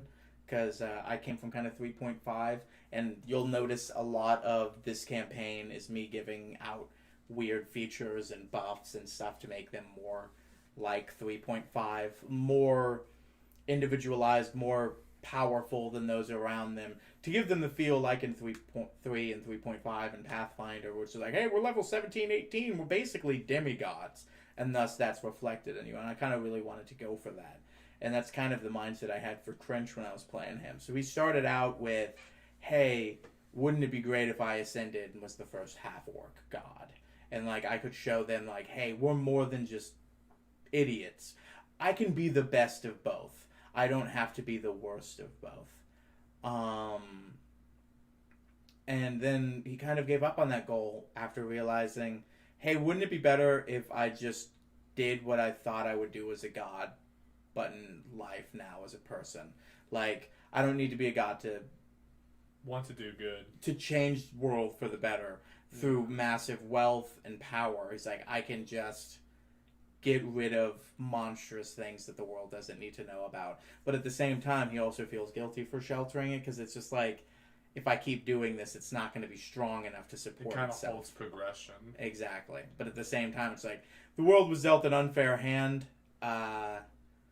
It's about this time that you kind of get all of this explained to you. The Cringe Foundation is a... Let me get the fucking book on the Cringe Foundation so we can talk about all of their individual members. They basically exist as the counterbalance to the fact that the race of beings known as the the Eternals, which were not gods but beings of immense power, individual beings of immense power. Kind of immortal, but Yeah, just like, hey, we don't know where we are, but like we're important apparently. Saw humanity and other mortal races, this is thousands of years before, fighting to near extinction. All in a jest for power and world domination. And they were like, hey, if we don't do anything, they will kill themselves and it'll just be us on this earth. Or we can separate them, reforge the earth, downgrade them a little bit, have them start over, and just give them another chance. And see if maybe they don't hate each other this time. If we integrate them, if we bring them closer together, if we give them strifes to conquer together. That didn't go over so well. They kind of were more stunted, and that's why the Cringe Foundation was like, hey, they've been stunted for a while, and now heavy shit's coming. And that's knocking at the gates, and they can't handle it. But luckily, the Cringe Foundation wasn't from their universe. They were actually knocked off from another universe, but we'll get there. Cringe, half-orc, wizard, April, his wife, who's a tiefling, assassin rogue, Savor, who's his tiefling son, Quincy, who's his personal assistant / butler for the castle, but he's his closest friend and consigliere and confidant. He's a bard wizard combo, and Clavdak, who is the Beastmaster. yeah. Beastmaster. Love Clapdeck. Yeah, he. There's basically a collection of terrarium, a menagerie of terrariums in the base of his flying castle. That's just a bunch of different beasts, and Clavdak's in charge of them and make sure they get handled. You guys meet a few of the Eternals, which let me switch to my Eternal page now. Go ahead and list the Eternals if you guys can remember them. This is Curator. Go ahead and mention the Curator. Explain his influences. So the Curator watches over the adventures that at the time we called ourselves the Five Guys. Yes. Because there was 5 of them at the beginning, but at that point it was funny because there was only just 3 of them. yeah. Yeah. The Curator. Oh, no. There was 6 at the very, very beginning, but yeah. Was 5. And then there was 4 of them, and then the 5 guys kind of thing. No one ever got a rise out of it. There was 4 of them, and they consistently told everyone we're the 5 guys. And no one was ever like, but there's 4 of you. And they kind of thought that was just me trying to kill the joke. That wasn't the case, was it? It was not. When we'll get there when we get there. Alex hurt me real bad. That's what I do. Don't fucking cross me. Off of a joke. Don't you fucking cross me. I always consider the curator to almost be like the one that kind of, builds the blueprint of the world. He also kind of... It's literally what he did. He's the one that built, that's why he's the curator. He's the one that laid the design of the world as it's current, Pangaea as it currently is. He was the one that made the blueprint for it. I feel like I always had this image of the curator being the stepfather that like signed up to raise the child because he just loved the female so much, and now he's just kind of dealing with that. I mean, that's a good way of looking at him. Yeah. So there was the Titan. Ooh, yes. The Titan is exactly what a Titan is in 5e.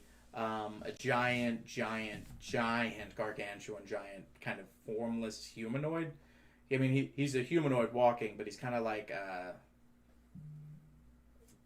just shapeless, just no like discernible features. Like just, a Ken doll. Exactly, Yeah. but that all throughout, even on his face and everything. You can't. And he would just shift Earth. He helped mold mountains, make Earths, make water, like that sort of thing. The Eternal Dragon. He was a being that whose power was used. The Leviathan. There's a Fey creature who you haven't met yet.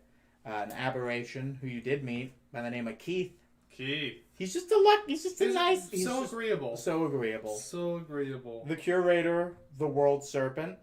The World Turtle. The first man. The World Turtle, the first man. Vulcan. The Phoenix and Quetzalcoatl. Quetzalcoatl, yep. Narub.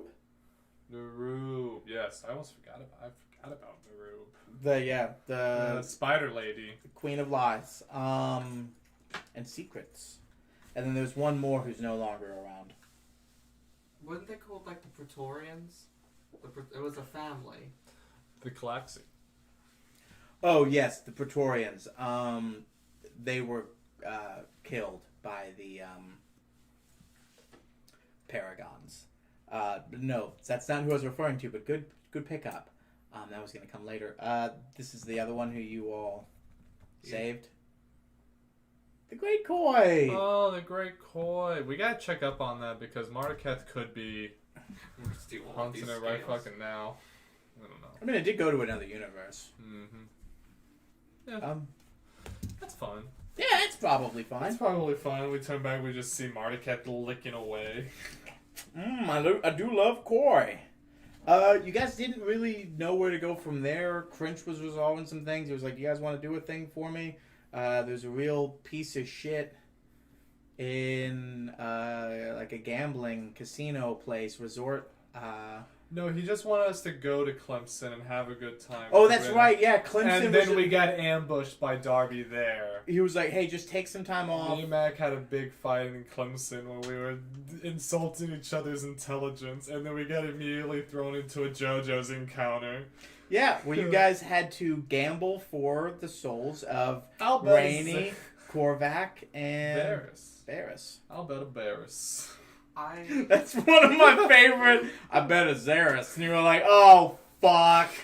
This is exactly what we think it is. My favorite thing about Darby is he's named after... at the time, we were really big into playing the arcade game of Centipede.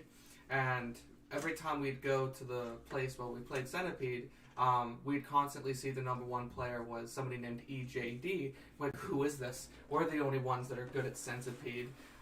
It really turns out when they reset the cabinets at the end of the night, EJD is just a default name in Centipede that appears to set like a mark for the high score. So Darby's character is named Edmund James Darby. To do two things. One, be a nod to that. And two, be a nod to JoJo. Which kind of comes up again. As you know, in JoJo's, the original Darby had a younger brother that was, just more of a Chad than he was. And that also comes up again. That's not what I was referring to. Oh. The fight we all recently had. Oh, yeah. We've had a few JoJo encounters. There's a funny scene where it literally played out exactly like the JoJo scene because Matt kind of ran into it where it's just like, yeah, well, I bet you can't tell what kind of card is in my hand. And it was just like, yeah, we didn't vet any of the people around us to make sure they weren't working for him just then. My favorite part about it is Alex had designed this battle to kind of actually be related to gambling, so we got a gambling set out. At this time, the reason why We lost a lot. We had a chessboard. We had a bunch of cards. It was literally whatever they want. They picked whatever game it was, and they just had to beat me at it. Or they could do other games of chance. I think one of you wanted to get the bartender in on it, and then you didn't realize that the bartender was with Darby. Everyone in the room was with Darby. That was kind of the whole fucking shtick, but it was a good one. You ended up saving everybody. It was close. It was real close, but everybody ended up getting saved. And we learned a little bit about gambling. Fuck gambling. After realizing what had happened though, and that man was sent as a hit on you, specifically you guys, Darby realized that Cringe realized exactly what you said. His little brother was more of a Chad than he was. So he had to go kill that Darby, and he was just like, look, we're gonna basically show up in this dude's house and kill him. Like, it's kind of shitty, but like, we have to do this because, like, holy shit, is this dude evil? And as soon as he hears about his brother, like, we're gonna have problems. We immediately went over to doing that. At the time, Josh and the player who played Zaris both could not be there for those sessions, so we kind of just played without them. So Basco and I kind of... That was the first episode. But We're talking about that's what Clemson was. Clemson was the first Darby. I completely forgot to that mention. Josh and Korvac weren't. Josh and the guy who played Barris weren't there, so I needed to justify them not being there, which is why Darby had their souls as poker chips to gamble with.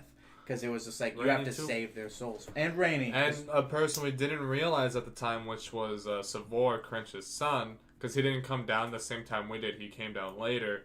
Basco really got into cold-blooded murder after that, because immediately after we finished the first encounter with Darby, and before, like, on our way to kill him for, like, taking Crinch's son, he had, like, a militia that he hired to, like, guard his place and on top of a cliff. So Basco was like, hey, we got no time to waste. Let's get right to the chase. And we'll just start dragging these poor people who were just paid to stand there, really, off the cliff. That's not true. Slowly. They were cutthroat mercenaries. They were cutthroat mercenaries. Okay. But you would you weren't dragging. You would polymorphed into a bird, and you would come up because it was a terrace on a cliff. His house existed in the mansions. Exactly what you would imagine a villain from, like, James Bond. Yeah. And it was basically like, hey, why am I fighting them? I can beat them in a grapple check as this bird. Yeah, and then I can just, half my 60 feet of movement is all I need to get to any one of these edges, and then I could just let them go. So the fight was no longer let's fighting them to that. Let me just drop them off this cliff. If I don't kill them, I also believe in, if you do, like, a large amount of health, like, I will roll for, like, oh, no, dude, your leg's broke. Like, sorry, half your movement's gone. Like, if you take, like, 100 points of damage and you have 120 HP, you don't just someone's gonna fuck up. You don't stand up like Captain America and be like, I ain't hear no bell. You're on the ground like... Yeah, exactly. The one dude who didn't die broke his back. I rolled and he had broken his back. And he was laying on the fucking ground like... Just like the scene in Austin Powers. It was like, hello there! Please help me! It's starting to smell like almonds. Do you remember what you did for that man? Yeah, I used the Greater Restoration to fix him because I felt bad for letting him die there. And then I rolled Intimidation because I didn't want him to tell his friends about us. And did you roll good on Intimidation? I didn't know. I rolled a nat 1 on Intimidation. But then you rolled Athletics to climb up, and what'd you do? I rolled a nat 20 on the Athletics, so... Yeah, so you made an ass of yourself and then scrambled up the fucking mountain like a goddamn G. Like... And then I just used a teleportation ring, which would have had the same effect whether I was on the bottom or at the top of the cliff. Yeah, I remember that too. I remember that fight was an absolute bloodbath because you're doing the whole bird thing, and I just recently come across Heat. I forgot about heat metal. Oh yeah, one of them just killed him. So he just jumped off the cliff. Yeah, because 'cause like, he was it's just- either die by this or get dragged out by the bird. Like, Yeah. let's expedite this whole thing. And Yeah. then you and I just get bursting through rooms and using Fireball and like Cone of Cold, respectively. Just wiping out guards. It was a through good room. fire and ice momentum we had going on. It was Until a you good hit fight. Darby and you're like, oh, we don't have any spells left. We all knew Cringe was gonna come in there and out JoJo's him And he be did. like, I know that picture, and Well, do you remember why? because he knew who made the picture. So he was able to. He was able to. No, do you teleport. remember why Crinch wanted to get Darby so badly? Well, I mean, Darby took Savor. Yes, Yeah. you guys did not win Savor's soul back. You guys had won everybody's soul back but Savor. So Crinch's actual son had been kidnapped by Darby. And when he had shown an image of Darby, of his son's body, because you guys needed to give the chip onto the, you have to dissolve this chip onto the body so that the soul can enter the body. You didn't have the body. And he's like, well, here's your son's body. So we have that. Like, now we got to negotiate with me. He knew the painting in the background. So because he knew the painting in the background, he could teleport to the painting. Mm-hmm. And because he did that, he then found his son. And then he just literally chopped Darby in half. It was a nice moment. It was a very good moment. But second Darby, we show up to his house, empty as shit. That was oh Well, we're on to the second Darby now. No. oh yeah, that's right. He got away. I'm completely fucking. I forgot that Darby got away originally, Mm-hmm. and then now second Darby was the one who he had to go and fucking. Yep. God. Oh, been a while. I put been that. a while, I put those. I wrapped those into the same fucking fight. It was the yeah. same. It was the same thing. We Yeah. were really eager on the thought that this would be a 2-hour stream. What are we at right now? 7:30. And we are probably 25% through. Whoa, we're like a tenth of the way through, but well, we're like 25%. We want take a 10-minute break, real fast. Yeah. Pee, Yeah. grab on some fluids, do a thing. Heck yeah, sounds good Okay. to me. All right. I'm gonna go powder my nose. Yes, we'll be That right. sounds so much like it's cocaine. It's not cocaine, guys. It's not. I promise. Not cocaine. Put the phone down. Don't call the cops. Oh, standing up feels good. Ooh. Go get the fucking pillow out of the other chair. That way you're not sitting just straight up on the wicker. Ooh, wicker man. Ooh, ooh, ha ha. Ting, ting, wah, bing, bang. You know my friend the witch doctor? No. Oh shit. Okay, never mind. Sorry, I don't listen to hip hop. I don't know why that was so funny. Excuse me.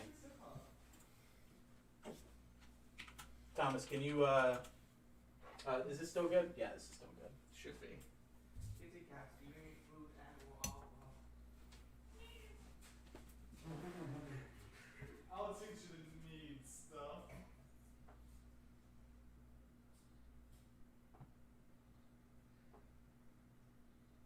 I think we should go for a little bit longer, call it whatever we want to call it. Sounds good to me. We'll probably find like a good healthy stopping point. It'll conclude naturally. I like the energy we have. Just keep it. Oh yeah. As soon as it starts to like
And then we looked into the comments like, no, because they're both. Yeah. They are a giant humanoid. Like, and if it says humanoid, they can. Yeah, it was a combination of both people, if I'm not mistaken. Either way, we got the money, so we gotta go visit them. I've been thinking about that. Like, as soon as I'm not. This When guy's I- wearing a crown on his belt. You can't decide that for me. That's what would be happening, no? This is our 6th player character. When when we were discussing, like, hey guys, you have an hour and a half before you go to fucking magically teleport to Trench, who has the answer. You can go wherever you want. I thought you were gonna go to Brian's. Yeah. I don't know why. I just thought you guys were gonna be like, let's just take an hour, like, 'cause it was just an hour. You know, you were like, is an hour enough for friends and family? Like, is an hour enough to like really put everything? Let's just have a moment at the bar, or like, let's just have a moment where we chit chat. Yeah, there hasn't been a lot of like. That's something I do enjoy working on more. Is like those bar scenes between the party. You know, because it feels like every time we have a break now, and I'm definitely guilty of this, of being like, all right, I got some shit I'm working on with my character that I'm gonna put in motion. I agree. We're getting a lot better on like actually making sure we use our time valuably, but we don't have, you know, real world stuff happen anymore. On the one hand, I like there's a good need and a good push for like I like the idea of like, hey guys, it's just like once a session, each one of you do something that isn't to do with the main plot. It's just you doing something that your character would do. But at the same time, embracing the fact that that doesn't have to be 30 minutes. Yeah. That it could be just a 2-minute like, yes, I went and did this thing. I gotta mediate. Why? Are you going to Yeah. work? No, I'm making sure that I don't get too high so it stops intruding in. Oh, okay. I was like, you better not fucking go to work, I swear to fucking God. You tell them that you're drunk or some shit. Fuck that.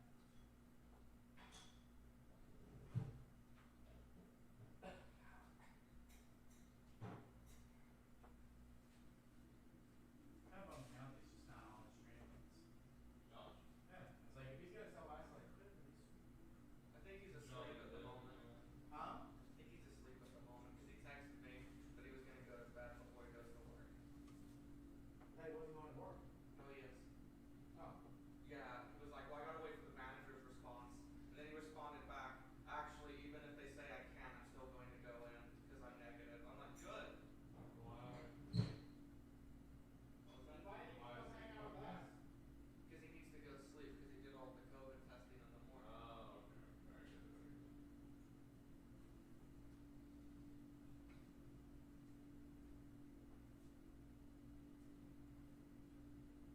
Watch him just do this for a 2-week vacation from work. If they paid us for it, I totally would have fucking done it.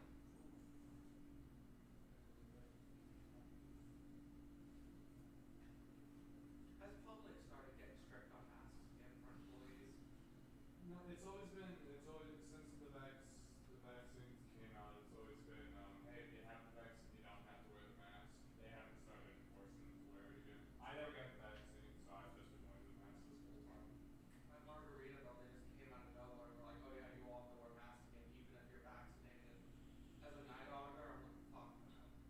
I literally, I saw a news story where it was just like this young girl who had the vaccine and wore the mask at every turn is now on a medical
do it, boys. They're on the theaters. Nodders. Poggers? Nodders. You're my little pog champ, Preston. Don't call me that. Too late. Not little. Too late. Anybody could be a pog champ.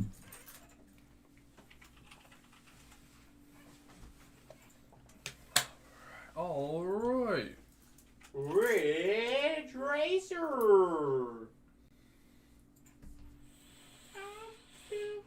I'm still standing. That gorilla's father did love him for who he was. Why are we British, Dad? Well, we typecast because, you know, I was hand selected for this role. Because I also... Isn't it crazy that that's the guy who got individually played Elton John? Yeah, dude. Yeah. I think that, no, the Elton John movie came out first, and then Sing came out. So they literally... Let me double check that. Sing came out before Godzilla, dude. Then Sing came out before Rocket Man? Yeah, Rocket Man and Godzilla came out at the same time. That was everybody's favorite part of Rocket Man, Godzilla screaming in the room when he was having his emotional breakdown. So Sing was released December 21, 2016. You want me to really blow your mind when it comes to voice actors and like this guy voiced this guy, but this guy voiced this guy? I'll wait until you're done looking this up. I'm pretty sure I can even find you the meme, Preston.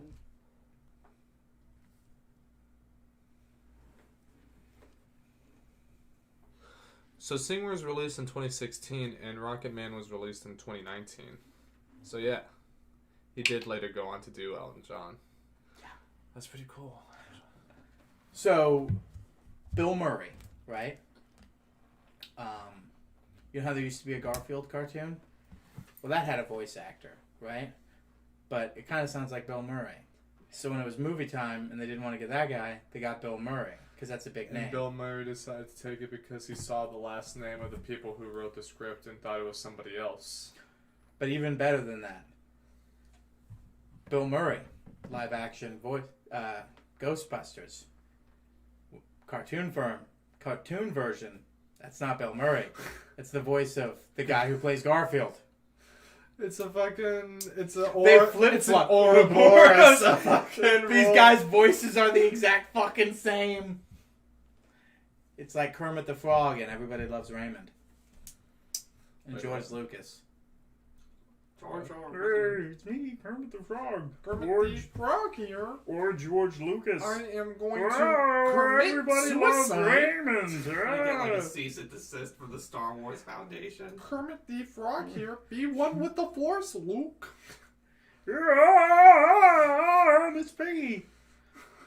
I'm a victim of abuse. Miss Piggy. Anyway, D&D. So what we were saying We were was... talking about the second Darby, and while we were invading his house, discovered that it was empty, and we were like, what's going on here? Eventually, we all ended up trapped. Yeah, it was a fake house to lure people in, because it was like, hey, why is there a chateau in this mountain? So Rainey, who, as I stated earlier, was Basco's first crush, came on the mission with us. With Savor, who wanted with revenge. Savor, who wanted revenge. And Basco Prince and paired April, off, by the way, were handling political shit. That's Yeah. why they weren't around.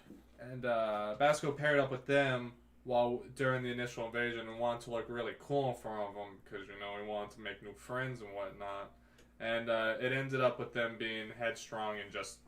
We literally broke a door that we thought led into a big room, but it was a trap. We literally walked right into it. Alex laid it out very nicely for us for me to get, you know, trapped with. Yeah, it was a pitfall. You basically all just thought you were about to barge into the final, like, big bad evil dude's like, well, this is his room. Like, clearly everything leads to this room. And instead you shove open the door and all fall into a pit that leads to a jail cell where you met... Roderick. Well, his name was Redacted at the time, which I Redacted. thought was fucking hilarious. Because they were like, what's your name, dude? He's like, Redacted. And they were like, what cringe. Zeus and Roderick had very good conversations. No, he hated everyone there. Yes. He hated everyone there. Who else was there? Travis. Yeah, the gnome. Before you met Travis, you met Hubert Man. Hugh Man himself. And Hugh Man the what? The rogue. Hugh Man the fourth. Was it the third? I thought it was the third. Yeah, it's Hubert Man the third. Hubert Man the third. So in the original, not in the original, in the first campaign that we did, my favorite session of that campaign involved me. I just dumped them in this big city that I spent a lot of time creating the concept of. It was just this like advanced city in a dome and whatnot. I called it New Star City, and I just put them in the city. And I was like, you know what? I have stuff planned for you, but like whatever you want to do, go for it. And we spent the whole session essentially cultivating an orgy in which Crench, not an orgy. Sorry, it was essentially a cultist performance between Crench and what his future wife was, April, and where they conceived their now son Savor. Yeah, I basically was like, hey, I wanted to have sex with this woman, and we had sex so good. That was Cthulhu. That greater old one was Cthulhu. We should have talked to him in the campaign about that. Oh man, we're dumb. We let that completely slide, and I skipped over a lot of it. Hey, you want to know another thing? Hmm. If he's Hubert Man the third, that means he was part of the Cringe Foundation even before you guys met him. It's almost like he conveniently In the universe almost swap like that happened. It's almost like Hubert Man the third was a plant by the Cringe Foundation. Hubert Man was a plant. Yeah. Make more context. But didn't we? I had to convince him to join the Cringe Foundation. Was he just joking? Was he just fully committed that whole time? Yes. Do you not realize why? No, I'm missing it. Thomas, explain it to him. What occurred at the end of the last session, Hubert Man helped kind of, facilitate that. Like, even giving us, the wink and the nod at fucking Naru. Not Naru, but the little library compartment. No, Naru. Yeah, that's Naru's place. Yeah, all of that was arranged by Cringe. Oh, man. Including the secrets. Guess what secrets Hubert Man brought to the table to be included in the library to guarantee his entry. The location of Yeah, because the only other person would have been Brando, who no longer existed, and Cringe. Cringe gave the knowledge to Hubert Man so that Hubert Man could give it to the library so that he could have entrance to it. But back to the original topic, Hubert Man was... I had to make up 7 names immediately, like one after the other. And on the 5th one, I was Hubert Man. No, you said Hugh Man. You said Hugh. You were like Hugh, and I was like Man, and it was just like yes. His name is Hugh. And then you were like Hubert Man, and I'm like, yep, Hubert Man. And then what happened to Hubert Man the second? He vowed revenge because Hugh Man died in that cult performance. Everybody but the party and April died to conceive Savor. And, literally, Hubert Man II vowed revenge and tried to I had this, like, tale of revenge and ambush planned for, one of the party members at the time. His name was Jacob. And it kind of went over his head and he kind of forgot about Hugh Man and why he was there. But Hubert Man II, died in a church trying to kill, the cleric of that party. Yeah. And that brings us to Hubert Man III, who I just now discovered was a plant designed to help us in that situation. Yeah, because he was Hubert Man III, and that was a different universe. So how could he be So the Savor third? just kind of also knew and was like, all according to plan. There's a lot. Do you really think that you were sent into that thing completely blind without a man already in the hole? Yeah. Do you think Cringe would let that happen? Cringe has been facilitating a lot more in our universe than what we realize. There's also I'm discovering that today, Thomas. A lot of... I even said it to Alex. I was like, at any time, I could have been a piece of shit and be like, the dancing sword's not good anymore, I'm going to sell it. But I knew But he then you never did. would. Because it shows you images of your dad. That was another thing. Did it. Anytime he killed someone with the dancing sword. Ooh, I haven't been properly visible. Oops. Anytime he killed someone with the dancing sword, it revealed a moment from his father's perspective, which is how he was able to put a lot of the things together about his father's previous life. And that. Jimmy, just come in here and stop being a sad asshole. Jimmy. That's just some of the stuff you get with the Cringe Foundation. Tell us about Cringe's. Hold on, just tell us about Cringe's Castle and the Cringe Foundation. So the Cringe's Castle is a literal castle in the sky. It has a engine that perpetually keeps it up magically and displays. discovered that. That was an oldie thing. Yeah, but it has this illusionary magic that keeps it looking like a storm cloud in the area, which is a way to like disguise it. Not necessarily a storm cloud, but like any form of cloud to just kind of hide it, so it's not. So you don't go out in your front yard and go, "Oh, there's a castle in the sky. Would you look at that, darling?" Wonder what that's about. Huh, it seems to be moving very slowly. Mm-hmm. Fun fact, they originally acquired it because I think it was literally a one-shot session I had arranged because one of the party members couldn't really make it to the session. But I was like, I want to keep the story going, but I want them to be their characters still. So I threw them into like a genie, like the genie owned it.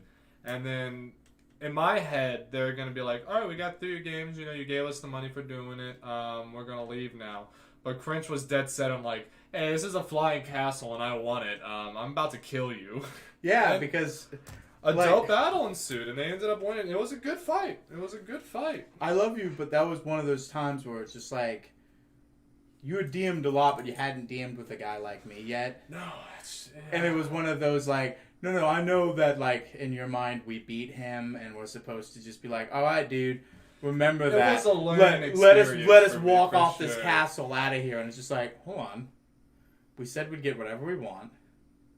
We know we can whoop his ass because we did it. Get the fuck out. This castle's mine now. Mhm. Like, I got to why? play Seph- Why am I leaving? This is before we recorded our session, so I got to play Sephiroth music throughout the fight. Oh, That yeah. was fun. That was real good. That was fun.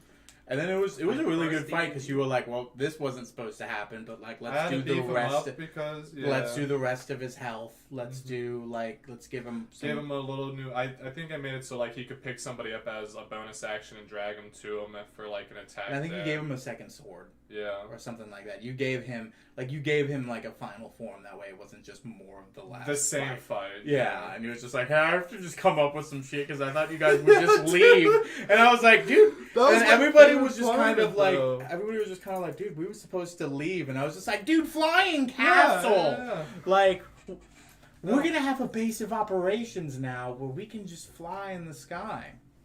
And that's what. And as you can see, you built off of it, and it's still like, it's the Cringe Foundation. Pretty sure that was my first D&D session ever, was that fight. Really, you were there Yeah. for that? I thought Yeah. your first D&D session was the Legends of the Hidden Temple one shot I put No, together. he gave me haste. Remember? I He played- hasted me. I played like a very rough drafted bard that was just given to me. It's like, there you go, just play off Mac of this. Fleetwood. All I knew Mac Fleetwood is if if Cringe ever died, Mac Fleetwood would be a drug dealer who was just in the next town. Like, you guys look sad. You want some of this? And it was just like, yeah, all right. And then it was just like hopeful, and he would just wedge his way into the adventure. And then you were like, hey, just be a drug dealer and be like, and then you took that and did your own thing with it, and then it slowly just became. I never asked you, how did you like Odysseus and his partner? I'm forgetting his name. Odysseus was Minar's king. Like the Uh, starting city. that was the green. You murdered the- his... Yeah, you murdered his brother. Yeah, and I love how like the whole group always was just like he doesn't like you for that, and I was just No, like, you know. and I was He's just like, sad that it happened, but at the same Yeah, time, I don't- you saved the city. no one else ever got that. It was just like you do realize that's something he knew needed to be done, but he also knew he could never do. Yes, And yeah. I was just like, Yeah, he doesn't and hate you're me the only for it. one that picked I'm that forever in his debt for Yeah. it. Like I was like, this is not the same thing, and it was just like no, he's. All I remember from that campaign is I really wanted to bone the Black Dragon head. I forget what her name was. Astara. Yeah, I was like, It was all of those dragons. I was like, all right, what's kind of like World of Warcraft, but not directly World of Warcraft. They just have really good names for dragons. But at the time, I was also like, Cringe wouldn't be a guy's like, no, I'm saving myself for a star. No, it'd be like, nah, man, I'm a fighter. Like, I'm taking some time off. I got a lady here. Like, because Cringe had also tried before I that. have money. I want to nut. Yeah. This is a part of the city where I can exchange that. Yeah.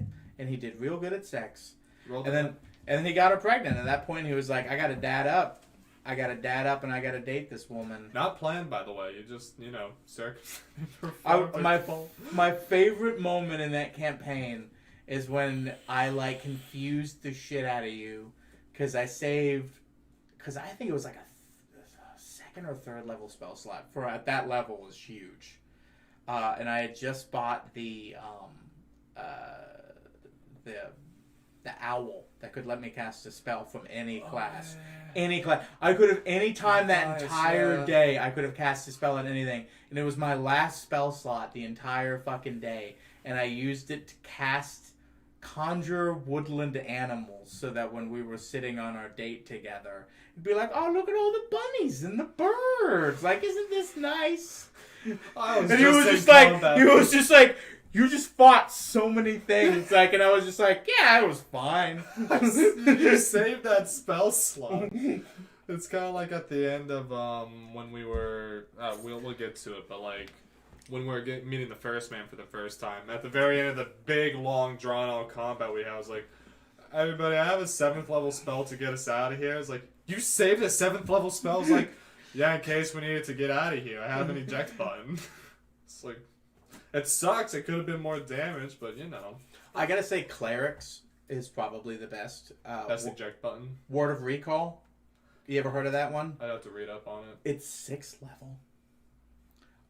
You basically find a place that it's the spell that Tyrant has, because it needs to be a place heavily associated with whoever your person is. Your patron. Yeah. And you got to justify it in such a way, which is why I justified it with the Hallow spell. But basically, you pick a spot and like, here, and you can do whatever the fuck you want with that spot. And for a 6th level spell, the second time you cast it, you instantly, when you and I think 7 other people, to that spot. Oh, that's so nice. Yeah. Because with plane of travel, it's like, hey, I can get us anywhere that I remember to be safe. You have but to be it's on a the plane. different You have plane. to be on the plane. You have to be on the plane. God. But yeah, that's why Tyrant has that. At any point in the day, it's just like, oh, too much. I just realized if Mac took that spell, it would be the Temple of Sin he would show up at. But We should probably clarify. I don't think we've touched upon the god items we should have at this point because we're going into. Oh, Darby the Darby. Because we used the big thing. yeah, up until that point, and kind of repeatedly and coming up again, because you guys just did another one. Anytime, because the gods are not meant to directly handle things. The gods are meant to sway and give boons small and, hey, a gust of wind here. And, like, the feeling of confidence there. That's what gods and divinity are supposed to do. It's been discovered that Abaddon and Orcus have been orchestrating and working together for the destruction of this particular incarnation of Pangaea. Their particular incarnation of Pangaea. Because the more death and dismay there are, basically the more they get off, and they realize we do that better together than we did separate. So let's put aside our differences to do horrible shit. So because of that, the gods were like, hey, if they're not playing fair, we're not going to play fair. We're going to give you boons. And these are items that don't come up as magical items because the gods designed them to just be, that's the way reality is. You don't question why the sun is yellow. You don't question why the sky is blue. This isn't normal candy. It's candy when eaten, you become friends with whoever gave it to you.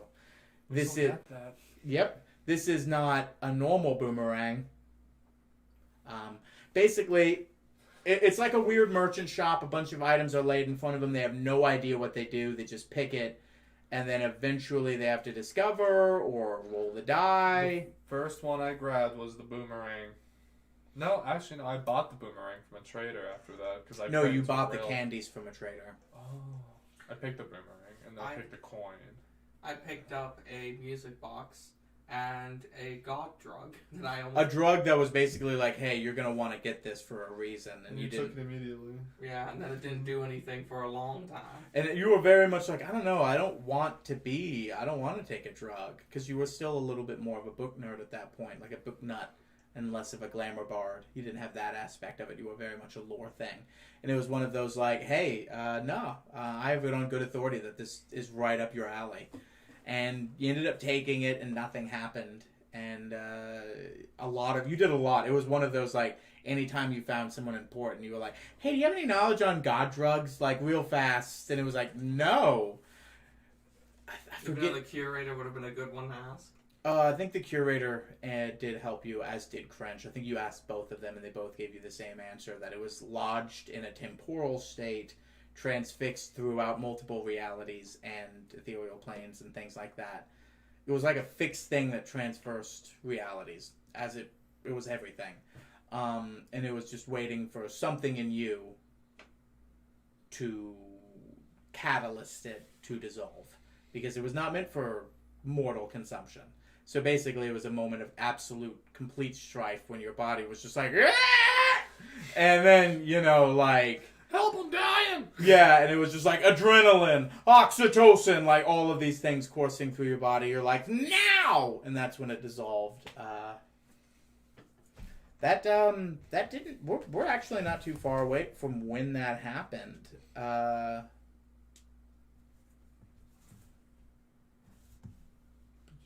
So if I remember correctly, we dealt with Darby too.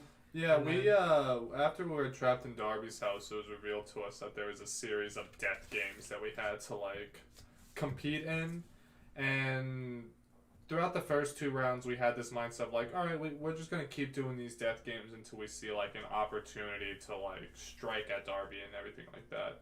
At the end of the second round, Basco was like, hey, I'm tired of waiting around for this. I'm going to use this item that I don't 100% understand what it does, but it's better than waiting around for an opportunity to open itself to us. And it ended up being the Boomerang of Power, which exploded and dealt, what was it? It was like 20d12 or something like that, radiant damage. Yeah. It one-shot him. It killed him as literally, I throw it, 15 seconds later, it hits him and he dies. And that was the end of that Darby encounter. Yeah, basically, whoever you wanted to kill in your Heart of Hearts, you threw it, it would port to and do a shit ton of damage. And he was watching through multiple scries and basically broadcasting a death game to rich people. And he was like, what the fuck? Blew a hole, skipped, all of the traps and everything like that. We ended up pissing off a person during that scene that we didn't know of until a much later scene. And that was agitating for all of us. You did a lot of things that pissed that particular guy off. You did a robbery? We did do a robbery. We did do a rob. Shortly after that, you guys didn't really have much going on after second Darby. You were like, well, we're kind of directionless again. You were like, hey, Crench, I know you're... Because at this point, you were like, hey, there's things going on. Universe is in shambles. Curators constantly saying things are shifting. Crench is looking into it. You guys fought the Gnolls. Yeah. It's Gnoll time. I think it was right after the Gnoll mission we also got the necklaces that prevented divination magic on us. Because you guys slowly realized you were getting scryed on. A lot. A lot. Almost And it was constantly. like, hey, can we have something that prevents them from scrying on us at all times? And some of it was people you knew, and some of them have been confirmed as the game gone out. Like, yeah, that was me at this point. Some of them have not been administered. Some of them you have literally, I can say this with confidence, OOC, like, you haven't even met some of the people who have been scrying on you.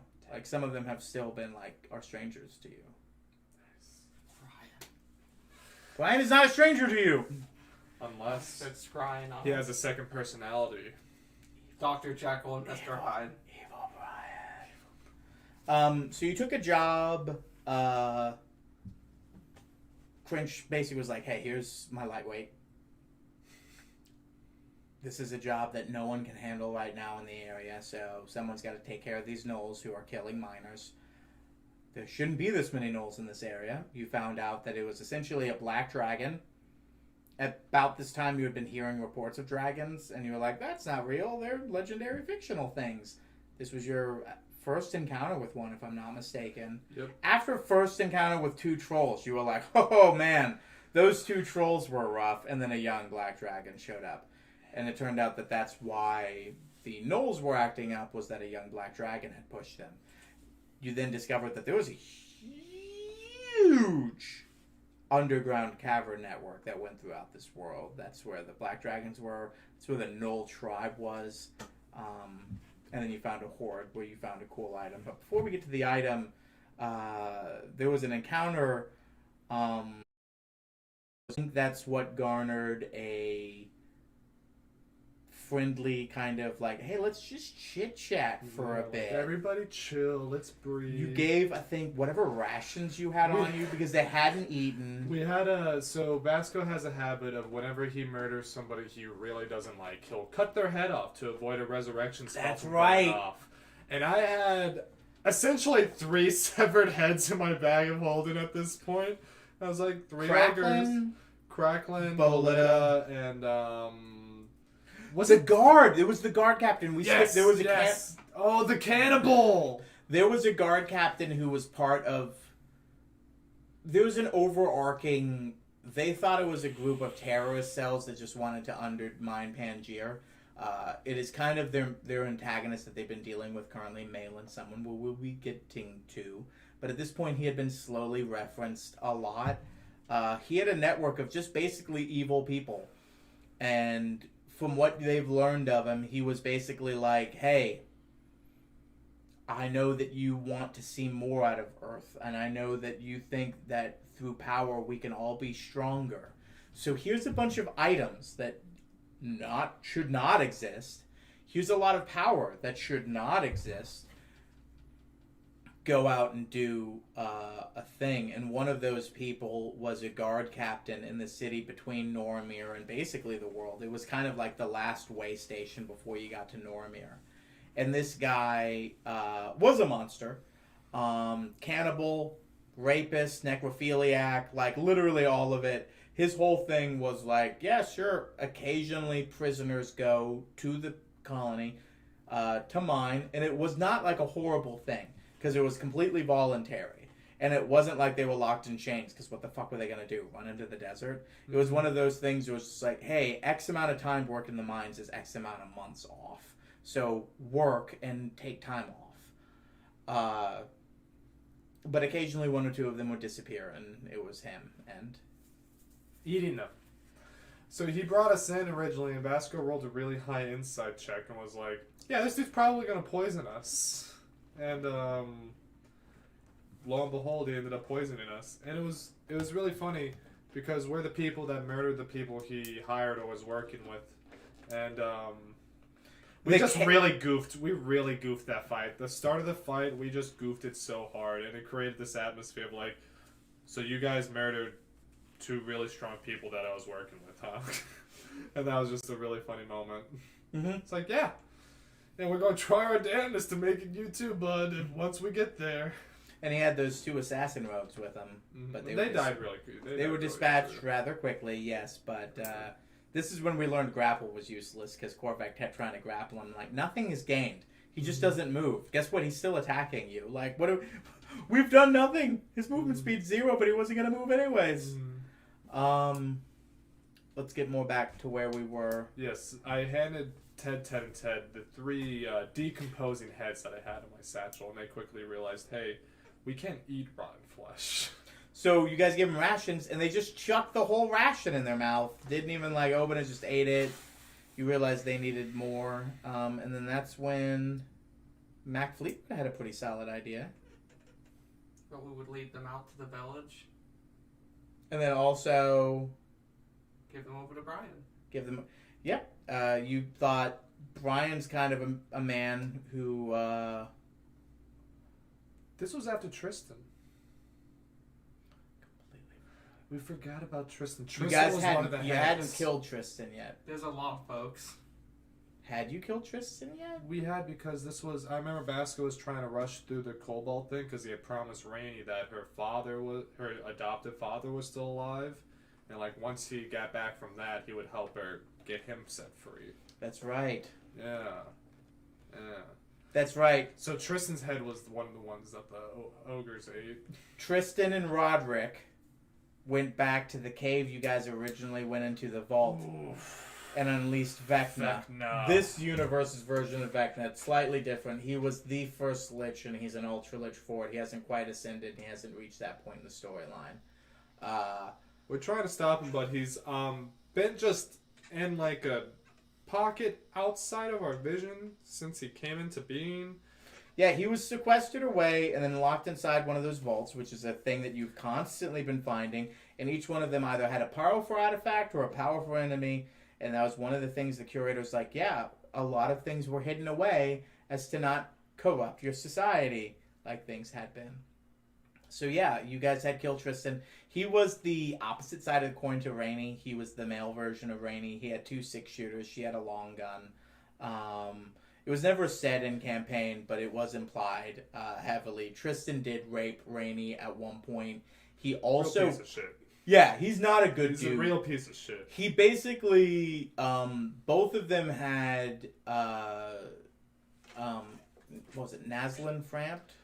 Yeah, Naslin Frampt was their kind of adoptive father who was... Naslin Viserion. Yeah, Naslin Viserion. A gnome artificer who kind of... He invented guns in this universe. Muskets were a reverse engineer of his version. He invented the revolver first, and muskets were a reverse engineer of that. That's why those are slowly coming up as a less effective form. Everything was supposed to go to Rainey, because he realized Tristan was a huge piece of shit.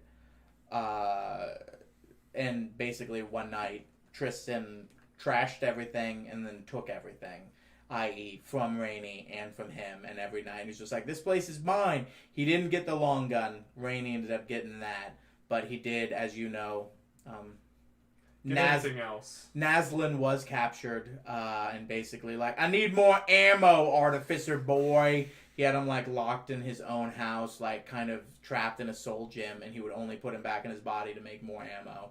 He was a monster, but once you killed him, you got that gem, and for the longest time you didn't know what the gem was. Mm-hmm. You're like, what is this? And you realized it was a pocket dimension that he had made originally as a defense mechanism. As long as I exist in this gym, I'm out of everybody's mind sight. But he's like, yeah, but if I lock you in that, no one will ever know. And that's what that was. And then you got that back for Rainey, which was nice.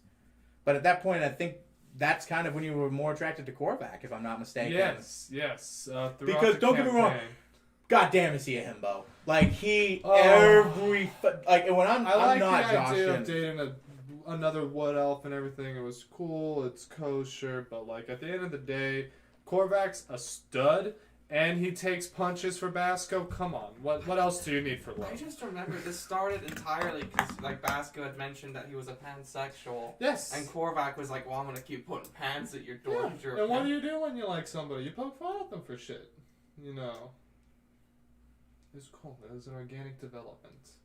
It was And that's very- the thing. it And that's was the very thing I really want to organic. work more on going forward is more time spent between Basco and Korvac. I just thought to myself, that back by himself. That can be there, but You mean with his another newfound... Oh, hold on, we haven't gotten to there yet.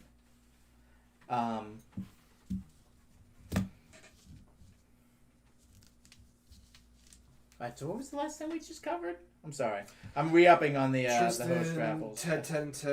Oh, we took the Teds we haven't resolved Ted and Tad. Yeah, we took Ted to Brian's because we thought it was a really good idea to like, because Brian was having issues in the forest with like monsters wanted to be. Because it was another one of the things. At this point in the world, it really seemed like things were acting up.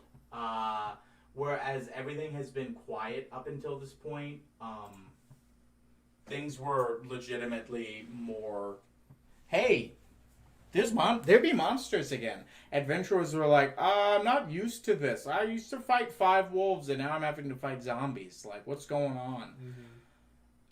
In the Wildwood, finally kind of became more of like that. You dealt with that with the 2 snakes when you first arrived the first time. Like, there's like 2 snakes? That's weird.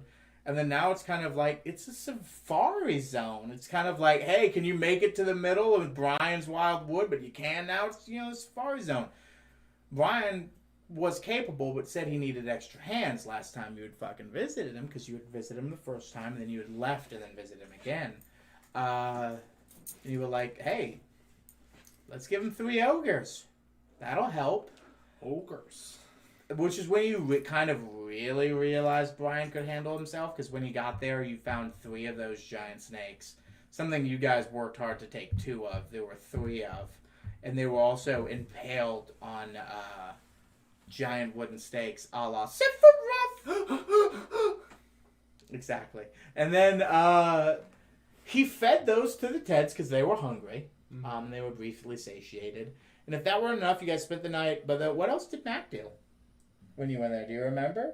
I gave him 1,000 gold.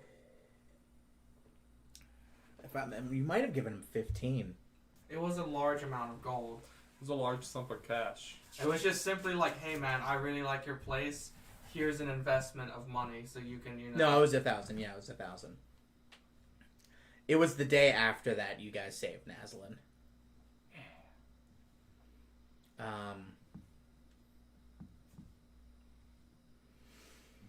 Oh man. The day after that was the day that you guys took the ride to Chaplin.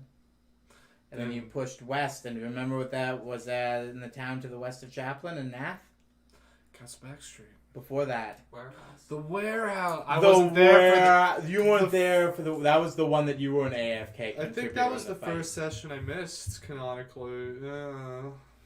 There was basically the town was warning them that there was an evil warehouse in the village, and everybody's like, that doesn't make any sense. What the fuck are you talking about? We'll go deal with your evil warehouse.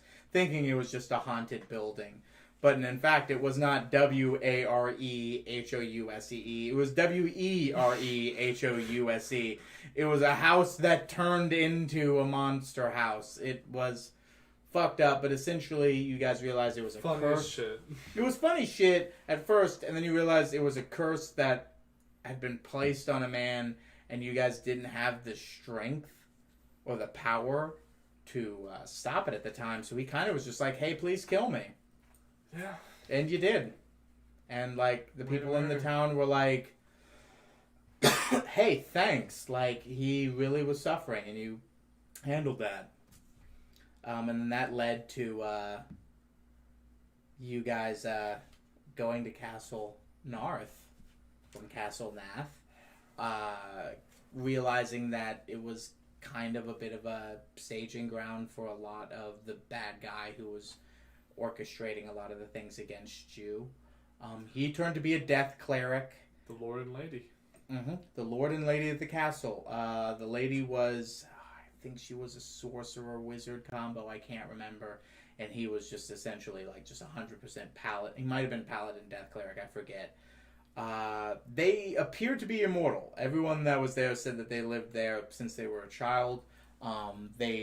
You discover later that they were taking potions. Of longevity, Yeah. We had a friend with us as well. You did. There was a man... Brennan. And what did Brennan have on him, Basco? What did he have? What on was him? his magic item? That was his saving grace. What was his, like, it was his So call- Brennan had what he kept calling and referring to as a bag of strangulation. And what did you know the bag of strangulation as? It was a bag of holding that he equipped a lock to. So every time that he would walk up to somebody, like don't like put the bag over them and like grab them in it and then like lock it and hold it and would just wait until they ran out of oxygen. And it was just like, yeah. Yep. And then I liked it so much I did it. Yeah. His first use of it was to kill people. He never thought to store items in it. He never thought to use it for anything but death. There was literally a conversation where you guys were like, hey, I think you're using your bag of holding wrong. And his response to you was, hey, I think you're using your bag of strangulation wrong. I just murdered 3 people in a row without making them making a noise. I beg to differ.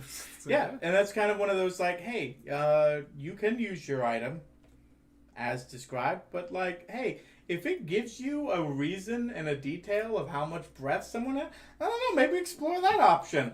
Because it's there's fucking awesome. Yeah. I love that idea. I wish Because he just snuck through the castle, killing the outside guards what feat one did at a you time. take to make that? Oh Is it my god, he grappler, took grappler and tavern brawler so that the bag technically It's a counted weapon. as a weapon. Yeah. Yeah. That might be my last feat that I take just to make the bag of strangulation happen. Oh, you want to talk about huge fucking... The Eldritch Knight can teleport two... He can make the strong bond with 2 separate weapons. Tavern brawler. Anything is a weapon for you. So now you can make a special bond to have anything magically appear in your hand. A frying pan. You have backup spell book. A book's a weapon to a tavern brawler, so you just make a backup spell book and then fucking bury it somewhere. Your spell book gets away or stolen from you for whatever reason. Alright, well don't worry, I still have access to all of my spells. Yeah. That's Yeah. a really good idea. Holy shit. Yeah. Then we went on to ruin this man mentally. So you guys got into a fight and it was already a really, really tough fight. And a lot of bad calls were made on the players, and a lot of good rolls were made on the bad guys. And it was not going well. And a lot of the bad calls were not made because of bad calls on your guys' part, but just because you didn't realize what was happening next. If I'm not mistaken, you dimension doored you and Korvac right next to the sorceress woman, thinking that you would then attack her. But you didn't realize... It was her turn next. It was her turn next. We hadn't gotten to that point in the order. So it was kind of like, hello! And then, there was, poison spray. I remember poison spray started that night.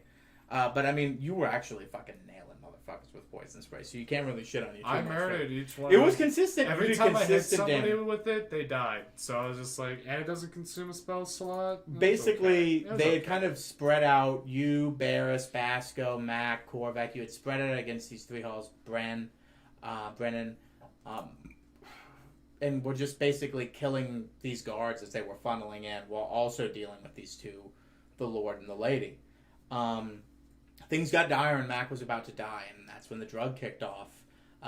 Where his then God, if you want to break it down, but it's more your thing than my thing. So yeah, Mac went down, and what happened was the drug that was inside of him finally triggered.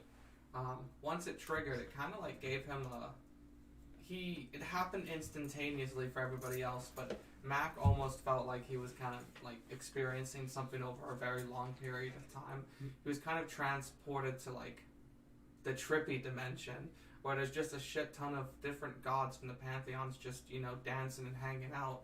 And it's all proctored by Mac's actual, the god that he prays to, Ricardran.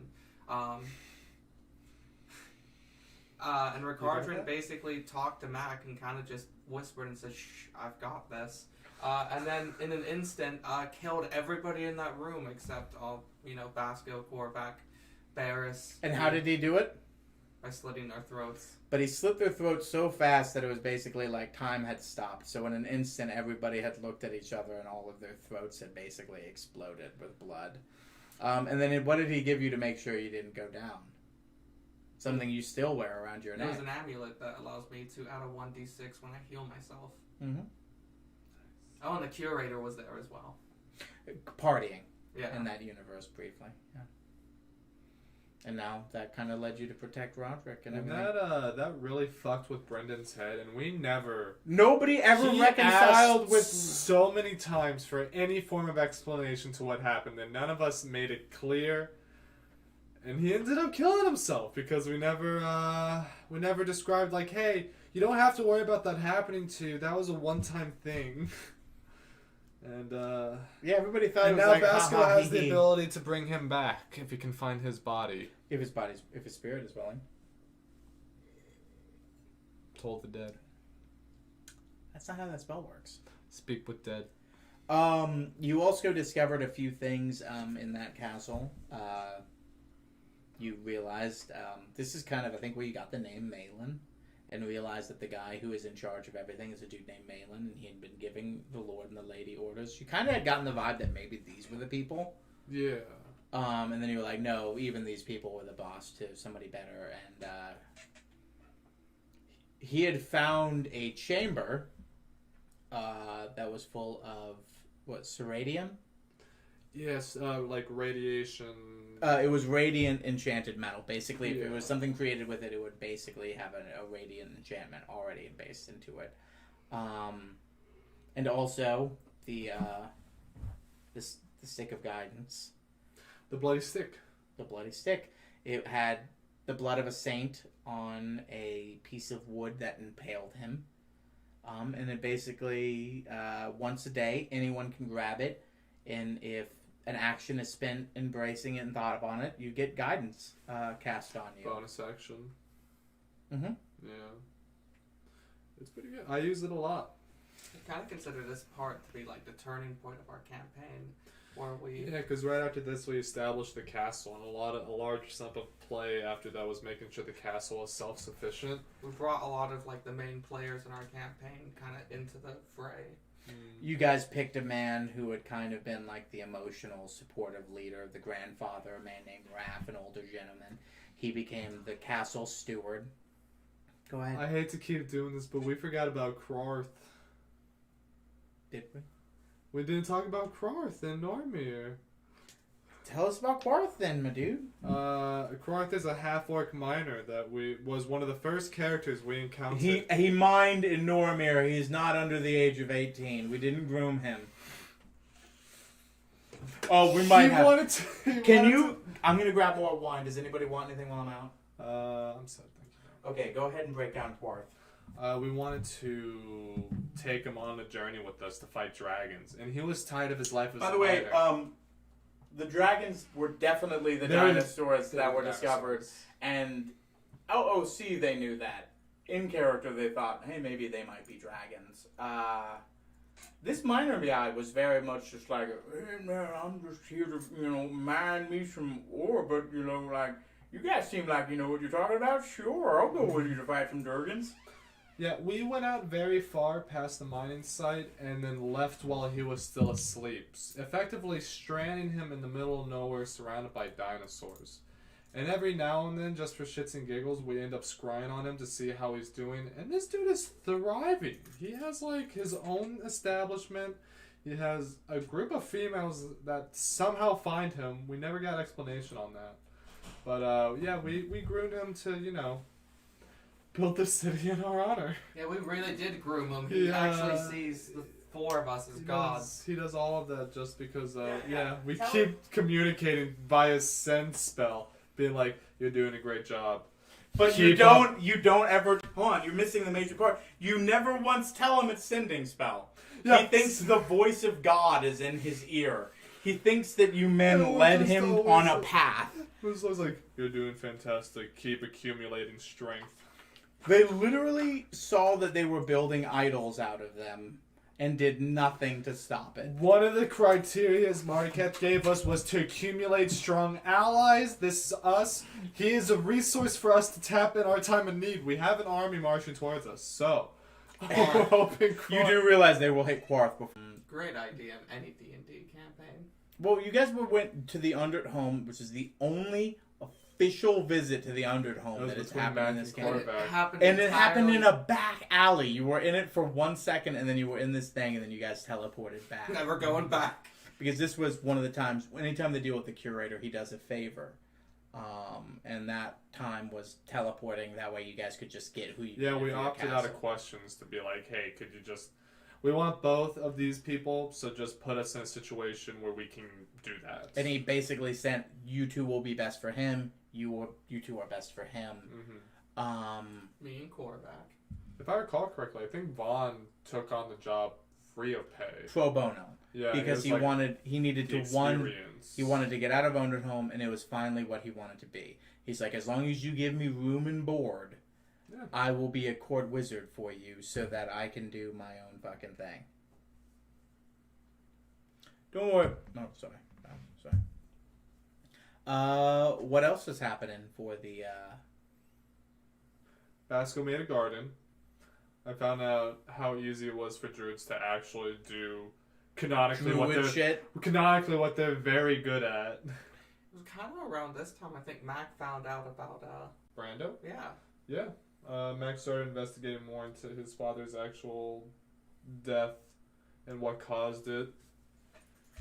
And he started getting mad at Crench because Crench kept withholding information. Yeah, so essentially he had learned at the time that his father, it was a very specific battle that took his father's life. And Brando, who, I mean, OOC, we all know, is Dio. Because we're all big, huge fucking JoJo fans. Had taken him, and it was the only fight Cringe had ever lost. And it was also the only fight Brando had ever lost, because Cringe got away too.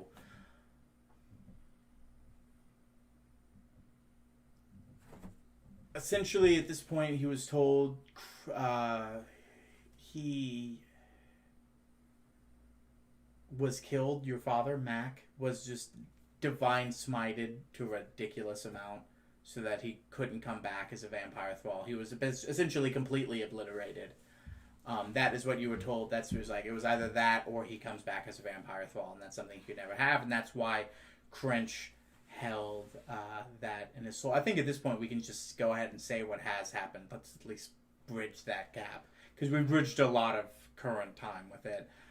What has happened in that regards? So pretty much within like the last like 4 or 5 sessions, Crench kind of had a final talk with Mac about actually, dealing with the Brando problem, because all throughout the campaign, Mac had been, chasing up, vampires, I thought those were just legends of lore. Let's go actually look into them. Of course, there's no, good evidence of Brando's existence. So Mac kind of kept, looking through everything he could. When he got to the Grand Library of Ras Al Ghul, that was like the big, I bet I can find something if I look hard enough. Crench finally made the decision. It was like, I gotta deal with the Brando issue. I can't just leave this on the back burner. So we went to Althome, which actually is very close to where Castle Backstreet is. It's in that same western region. That northwestern region, Yeah. more specifically. And then we ended up going to Althome, and we had a fight with 3 strapping gentlemen that were inside of the tomb that Brando was sealed in. Not more. He was sequestered away.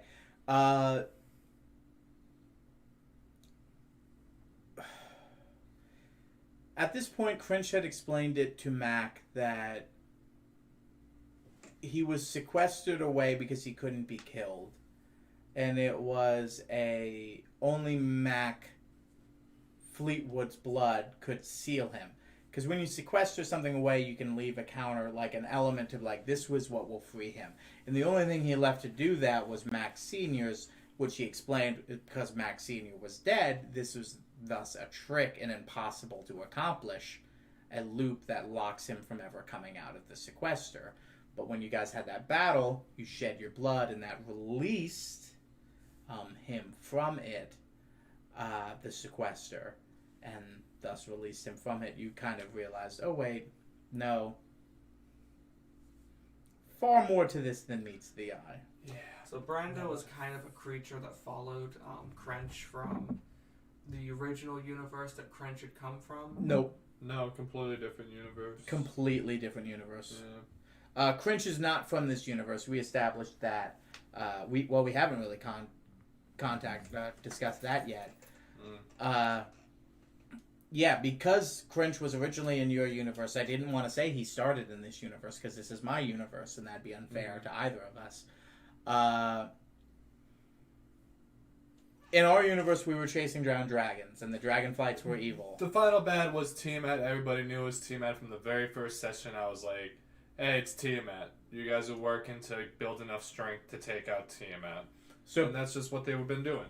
So to justify Cringe's displacement, I had said that in the discussion of Tiamat and the pursual of the final of Tiamat's tribe, he had launched himself into this universe because they just killed Tiamat. Shit was going loose.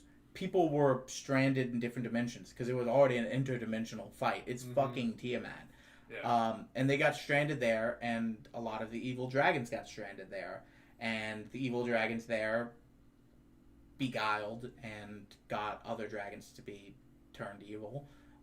And they were separated from a normal society, and then they were coming for it. And that's when Crench was kind of like, all right, well, teamed up with the Eternal Dragon to help kill his own children because they were turning evil, but he hated himself for it and designed his own imprisoned asylum, essentially, to save himself from the strife, the fact that he helped kill his own children. Crench's castle did not transition seamlessly through from the other universe. Everyone has a clone locked in a hidden room, and the way clones work in that is basically they're trapped in a jar, and when they are ready to be resurrected from that clone, they break free from the jar, and bam, boo bam, there they are. Cringe was propelled from his castle. The castle went completely lost, and he almost died because he could not find the castle. He could not find where his family was, essentially just waiting to be resurrected. Just someone needed to be at that clone jar to be like, ding, ding, ding, ding, like, hey, you're fine, come on out. Like, let me dust this off so you can break free.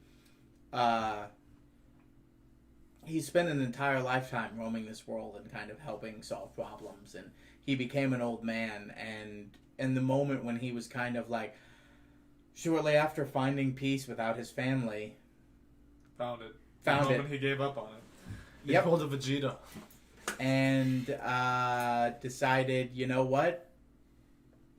The only way this story plays out is if I fix everything so that it looks like we just transitioned and never tell my family. And then that iteration of Cringe killed himself so that he could go into his clone body and wake up with his family like it was, oh yeah, this new universe is crazy. Oh yeah, did you all just wake up too? But in reality, he had spent an entire lifetime without him, and he didn't realize how important it was to have those close to him. If I remember correctly, wasn't Kren from that time period? Like, he's the oldest simulacrum of Crench's, isn't he? We found out about Kren. It was after, wasn't he right after the Brando fight? Yeah. Kren was right after Brando. Kren was the reminder of what Right. it's like losing your friend. I knew it was some kind of connection. Yeah, you guys realized Cringe has an army of simulacrums, and some of them have nicknames to denote importance. He doesn't just cast simulacrums to give hired hands. He also casts simulacrums to be an imprint of a memory of an important moment. And Kren was right after losing Max, so that he could never never forget the hatred that, like, hey, at the end of the day, this is what you have to do. You have to get. At one point, we all thought it was the death of my friend, but as we learned recently, if you want to break down everything that happened. I mean, there's a lot of moving pieces that were going on. The first thing is, there is the Council of Daedrin, which showed up a little couple of times in our campaign. That they're kind of like the guardians of, you know, all of the different timelines within Pangea and I guess the, you know, multiverse. They kind of came to Mac and said like, hey, because Mac knows Wish through events that have occurred with the Great Koi. Within our universe, 9th level spells didn't technically exist. They were still kind of in the period of being formed. At an earlier stage, Mac had kind of received a taste of Wish thanks to one of the gods interjecting into an event that occurred where Korvac was killed outright, and he was killed by a Nightcrawler. He could not come to life save for a wish spell. And once again, when the gods had been like, hey, yeah, we're not supposed to intervene, at the same time, Magnus, who was the god of the arcane, who was one of the founders of Arcanum and wizardry, it essentially been like, hey, look, the only reason a Nightcrawler exists in your universe is because the god of death put it there. That's not fair, so it's not fair that I give you this wish spell so that you can bring him back. And you basically had the choice in that moment. Do you bring Korvac back to life right now, or do you save it so that you can learn Wish when you are capable of learning 9th level spells? And you opted to save Korvac, which was the right move. You guys did know, that there was a very limited amount of Wish spells available in the world. Of them, like, I think you guys are tapped out now, but All 3, I believe. but everybody knows a Wish spell. yeah, I kept spreading Wish to all of the colleagues we have that can learn it. Oh, and Mardikev knows about it now as well. He hasn't learned it of best to your knowledge, but he has known that it exists and thus will attempt to learn it. I keep thinking to myself, I should probably just use Wish and be like, I wish Mardikev could never learn Wish. There was a point where they had learned it and they had realized that when they had cast it in an important area, because they had cast it on across ley lines, in Glamgar, where you discovered your sister, something we completely fucking flaked over. We haven't even gotten to like. Oh my god. I think we're gonna have to do a 2-parter. Yeah. We're about halfway here. I think. But we didn't finalize what happened at the very end of the Brando. Let's just do the Brando thing, and I think we call it there. Yeah. That sounds good to me. So to cut very long story short, because of the events that occurred, oh God, where were we before we went on Brando the tangent murdered the about what- shit out of Basco's adoptive parents, which was, fantastic. Yeah, you guys basically accidentally freed him. He went on a murdering rampage, killed He the escaped, village. killed the town right outside the crypt he was hidden in. Mm-hmm. A town you had kind of briefly visited and met a few people.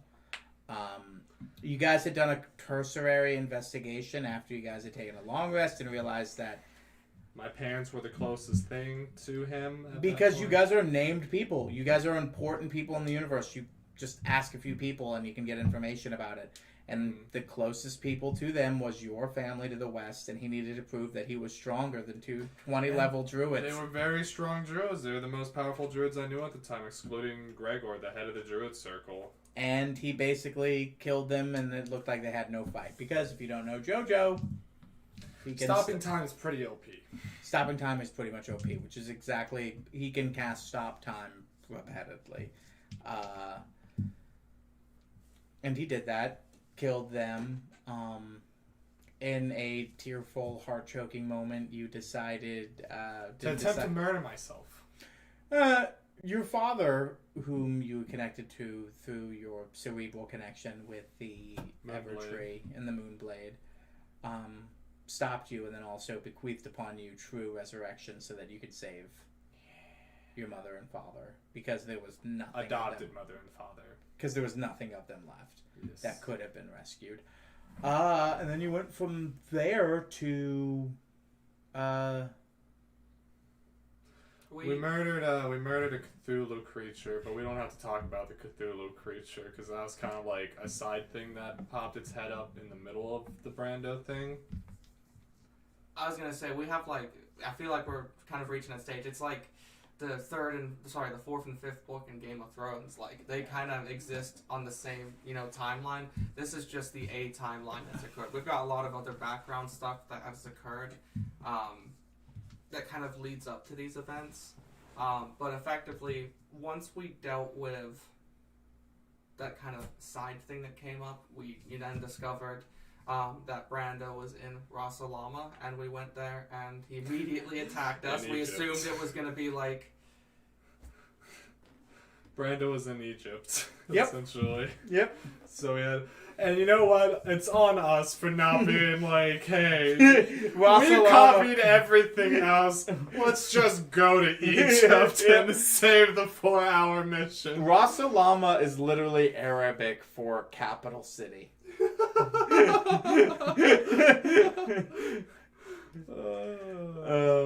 funny. I think it might be not be capital city. I think it's the capital. It was a very brutal fight, which we've covered before. We covered multiple times already about how, a lot of healing was dumped on our end, a lot of damage was dumped on both ends, and Mac was the one who got the final blow, which needed to happen. I do need to clarify, two things.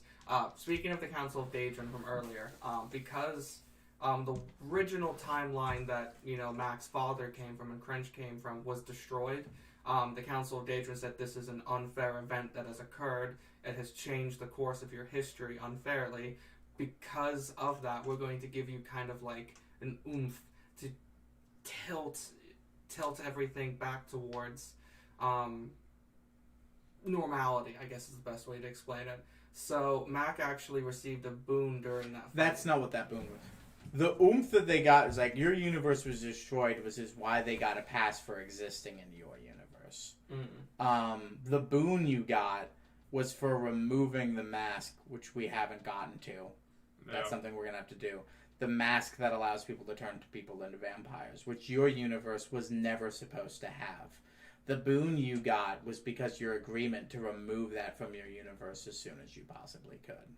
Which we still haven't done. Which you will do at the beginning of the next session. Yeah. So the boon was basically like, hey, you got to do a pretty shitty thing. So in exchange for that, we're going to give you something that you should have had access to had you existed in your other universe, but you didn't. So instead of like, hey, easy squeezy, lemon squeezy, like we're all, even balanced, it's more like we're going to give you something that you should have had, and now you can fight this accordingly. And that, through the abilities you gain from that, which we'll harbor more on later, is the only thing that was able to turn the tide of that battle so that you could win it. Mm-hmm. And which you did. And whooped his fucking ass. Korvac was the hero of that fight. Yes. And a lot of people died. Yes, all of us except Mac. But then Mac Sr. saved us. Yes, because it turned out that Max Sr. was not killed or disintegrated away so that he couldn't. He was sequestered away because Cringe realized he can't turn into a vampire if time's not passing. Mm-hmm. And you can't turn into a vampire to be enthralled by someone if that vampire no longer exists. So if he sequesters his father away, which he did, and then sequesters Brando away, which he did, and then killed Brando, and then brings the father back, and now the father is no longer affected by vampirism because he didn't fully convert. And that guy doesn't exist anymore. And they're the same age. Yeah, the very fun Yo, coincidence. you're gonna Eiffel Tower somebody with your dad? His dad is still married to his mother, Jesus! He's a bard. I'm glad your immediate thought is incest. Well, I mean, it doesn't have No, to be not you fucking his mom. I don't think he Yeah. was suggesting you Eiffel No. Tower with your mom. I think it was more like a you and your dad three-way, like a... I like the fucking Temple of Sin or some shit. It's a possibility. Don't push What the gets vibe, dude, with incest. What do you mean? I'm just making it, just turning it on you. What do you think? Do you think your father's gonna immediately cheat on your mother? Or do you think he's gonna be a loving father? I'd be surprised if Max Sr. doesn't immediately have to seek therapy because 30 years has passed and it hasn't passed for him. his son is grown up now and probably as good of a bard as he is. Better. Exactly. Do you think the offer to run the Glamour College is still going to be applied to your father, or is it going to be applied to you? Hey, Max. Remember that. You guys got offered the same job. Hey. Who do you think they're going to pick, you or your dad? Hey, Mac, this deal was made back when we thought your dad was dead, so, No, sorry. No, you're getting it wrong. You're getting it wrong. They're gonna be like, yo, we're gonna do it to you. We're keep going to it get the guy you. who's hip in the now, who knows And not how the things guy run. that literally just reappeared after 30 years of being who knows where for all we Who know. doesn't... Well, we know that he's sequestered away. Well, Darian. Darian's one of the people who's in the know in that universe, Oh, okay. remember. That's right. But at the same time, even without it, if you're running a club, do you want a guy who's got knowledge of the last 30 years of music? Yeah, you want a guy that is In the know. and you gotta get better relations with what's his name, Nesmith. Yeah. So you can get music, like good music. We gotta figure out how he's doing that. That one dude in Normir played a song that was from this world, and we never followed up with him about it.